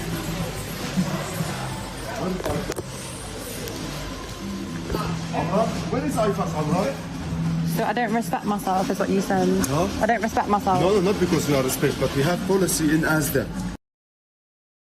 Now, I know that supermarket workers are doing the best they can, but I think that's a very, very strange interpretation of the rules. As you can see in the clip, the 22-year-old student was wearing a hoodie, a crop top and jogging bottoms. Hardly risque, hardly Lady Gaga. Asda has responded and said, "As soon as we were made aware of this incident, we launched an investigation within the store. We've been in contact with Jaya to explain that this is not our policy and to apologise for the negative experience she had on this occasion." But I wonder whether that chap might have a point, Marina, given the fact that we're getting so slobby these days. I don't think that he was referring to that, though, was he? No. You think it was more sexual? Yeah, it was about the fact she was showing a bit of her body. But I mean, the world's gone mad. She was, like you say, she was wearing jogging bottoms and a top. I've seen girls and women, you know, in hot pants in summer and little bras, and I don't think anything of it because everyone. I just feel like people should wear what they want to wear. It's like it goes back to the whole school run thing, doesn't it? Where teachers are asking parents to please don't turn up dropping your kids off in your pajamas and slippers. Really, it's actually no one's business. In my opinion, it's no one's business what people. But I don't think you would do the school run in pajamas and slippers. Oh, Mark. Not only you don't know me as well as you think you do. You're obviously a style queen, but I mean, necessarily, not necessarily in relation to this particular story. This lady, who, as you say, was not exactly half naked, but. No. Do you not think that we need to smarten up a little bit as a society? No, actually, I don't. I also think that she's 22, right, this girl, so I think that it could have had quite a negative, lasting effect on her, what happened. She was on her own in a supermarket, probably, as you are, when you're shopping, you're miles away, you know, thinking about all sorts of things, and this guy's approached her. You know, that could have a lasting effect on a young girl, aged 22, and she wasn't even underdressed. She had the tiniest bit of her midriff showing, and I just think, I don't know what all that was about, but no, I don't think she did anything wrong, and I don't think we need to smarten up to go down the shop. If somebody had, I mean, if you'd been in that situation, what would you have said to the employee? I would have actually argued with the employee. I wouldn't have. I wouldn't. I mean, she was quite placid. It would have angered me because I would have thought, what's it got to do with you? What I'm wearing? Do you not think that Asda should maybe provide like a duffel coat for people that are scantily clad when they're out shopping? Do you know what I mean? You spot someone in the vegetable aisle looking a little bit naked. You're like, just put this on. Do you know what? I got told to do that once, not in Asda, in Spain. I was wearing a bikini top and I was in a supermarket and I had I had a skirt on, you know, but I was in a bikini top and someone came up to me and said, put this on, and they gave me a massive T-shirt. I mean, it was gigantic. In fact, the irony was it actually covered the edge of my skirt, so it just looked like I was walking around in a T-shirt, and that was honestly even more X-rated. Yeah, exactly. It looked even worse. Yeah, exactly that. What do we think, Peter? I mean, do you dress up to go to Morrison's? I have to say, my father always instilled in me to make an effort and to try and be a gentleman, which I think is, I agree with you that I think Britain could make more of an effort and could be a little bit smarter. But I don't think this was a case of a fashion mistake. I think this was two men trying to impose modesty culture onto a Western woman. I think that's what it was. It wasn't about... So you detect it was slightly cultural almost? Yeah, it's completely cultural. These men, you know, who work in Asda weren't saying, oh, excuse me, honey, but I really don't think that crop top is doing you many favours. And those sweatpants, girl, you can do better. You know. So it wasn't like Queer Eye for the straight guy? No, I mean, they weren't giving her handy fashion tips, you know, like Asda's inside view on the latest catwalk trends. What they were doing is they were trying to impose modesty culture onto a Western woman who secretly they probably think is just a piece of trash. Do you think that we should think about how we dress when we're out and about? I mean, this young woman, clearly no case to answer. I think we can all agree that. But you do, some people are quite an eyesore, aren't they, out and about? You know, whether it's men in the summer outside the pub, topless, drinking a pint with their big hairy nipples on show, like they're Daniel Bloody Craig. You know, or people doing the school run in flip-flops or pyjamas. Casual Britain. Yeah, but I mean, I think that's more of a reflection of how judgmental some people are in society, if I'm being completely honest. Yeah. I actually agree with Peter. I think this was a case of culturally inspired modesty policing, actually, what took place in that Asda supermarket. Yeah. And I think it's very clear that, you know, that particular case, it does show that there was a culture clash there, and I don't think people really want to talk about it. Well, no one's talking about it. None of the headlines. Reality is, I would have thought that the Asda worker, they would have had better things to get on with. Yeah. To be honest, as opposed to doing that. But there you go. Well said. What a fascinating conversation. Well, it's time now to play the Great British Game Show. We do this every Friday, Saturday and Sunday. It's the part of the show where we take a story making the news headlines, and my panel and I, and you at home, will play a game based around it. Now, a 70-year-old man has been taken to court by his neighbour due to the unrelenting noise of his flock of 15 pigeons. Alan Pidgley, that's right, Alan Pidgley. That's not really We're your not name. making this up, folks. Who had a sign up by the coop saying Mr. Pidgley's pigeon loft. Come on. Now faces having to get rid of the birds to comply with a council noise order. The pigeon problem has split opinion in his countryside cul-de-sac, with other neighbours backing him and even offering to pay his fine. But one former neighbour said the sounds were so distressing she had to move away. Now, whilst we all know what a pigeon sounds like, and it can be quite a nuisance, what other animals can you guess based on sound alone? It's time now for you at home and my panel to play a game of What the Cluck. That's right, What the Cluck. And let's play this first sound. I want you to have a big listen at home and in the studio. What is this animal? Go for it.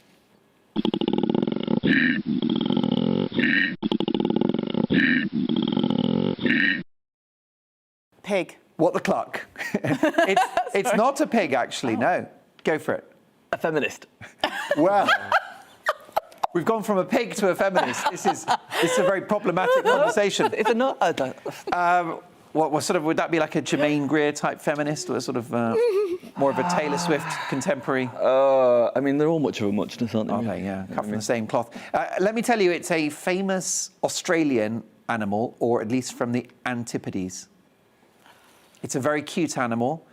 In fact, it's used in the marketing of Australia for some companies. It's a very cute animal that climbs trees. It's furry. Not a koala. Yes. You're kidding me. It's a koala bear. Take another listen. Oh. Actually, we got rid of it. There's the koala. I can't believe that. I think we can agree they are absolutely gorgeous. They are adorable, yeah. But it doesn't sound the way it looks, does it? It does not. Let's move on to our next one. And when you're ready, Faye, take it away.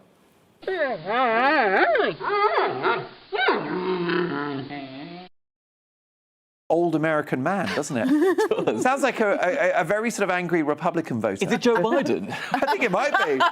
Just after he's had his nap. Is that a live recording at him from COP26? Sounds like it. Let's take another listen. Okay, we'll get it back, don't worry. Okay, so what is this animal? Okay, let's have another listen. Tell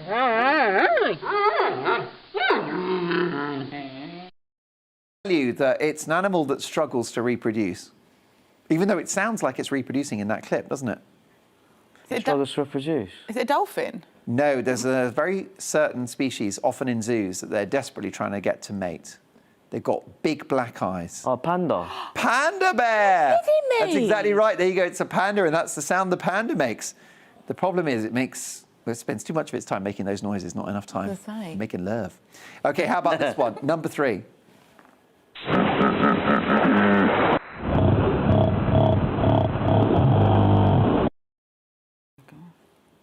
I mean, that sounded like a car, didn't it? Do you think? Yeah. It sounded like a 4x4 that's had its tyres let down. It did.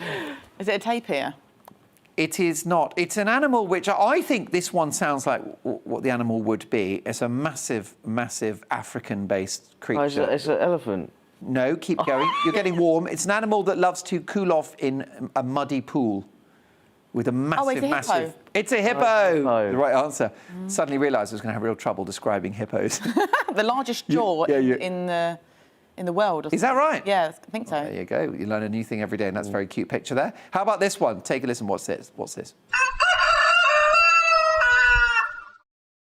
it's a cockerel, isn't it? It's a cockerel. Straight in there. Okay, next up, how about That was this? an easy one. You should have started with that one. We've only got a minute to go. Let's power through what we've got left. How about this?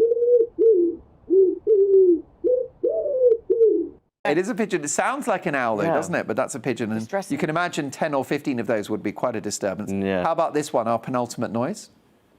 It's a bit more than that. Okay, do you think we could possibly hear that one more time? Put it on loop. You don't want me to repeat that sound?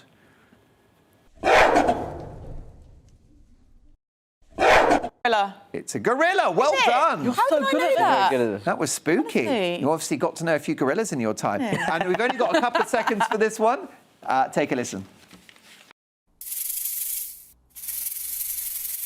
Snake. Plenty of those in the House of Commons. Plenty of them in Bangladesh as well. That's how I know. There must be a few. I trust the ones in Bangladesh more than the ones in the Commons. Every time. Rattlesnake. My sincere thanks to my amazing panel. My thanks to my brilliant team who worked so hard today to put together a fabulous show. And most importantly, thanks to you for your company. We've got some amazing guests tomorrow. I'll see you live at 9. Look forward to it already.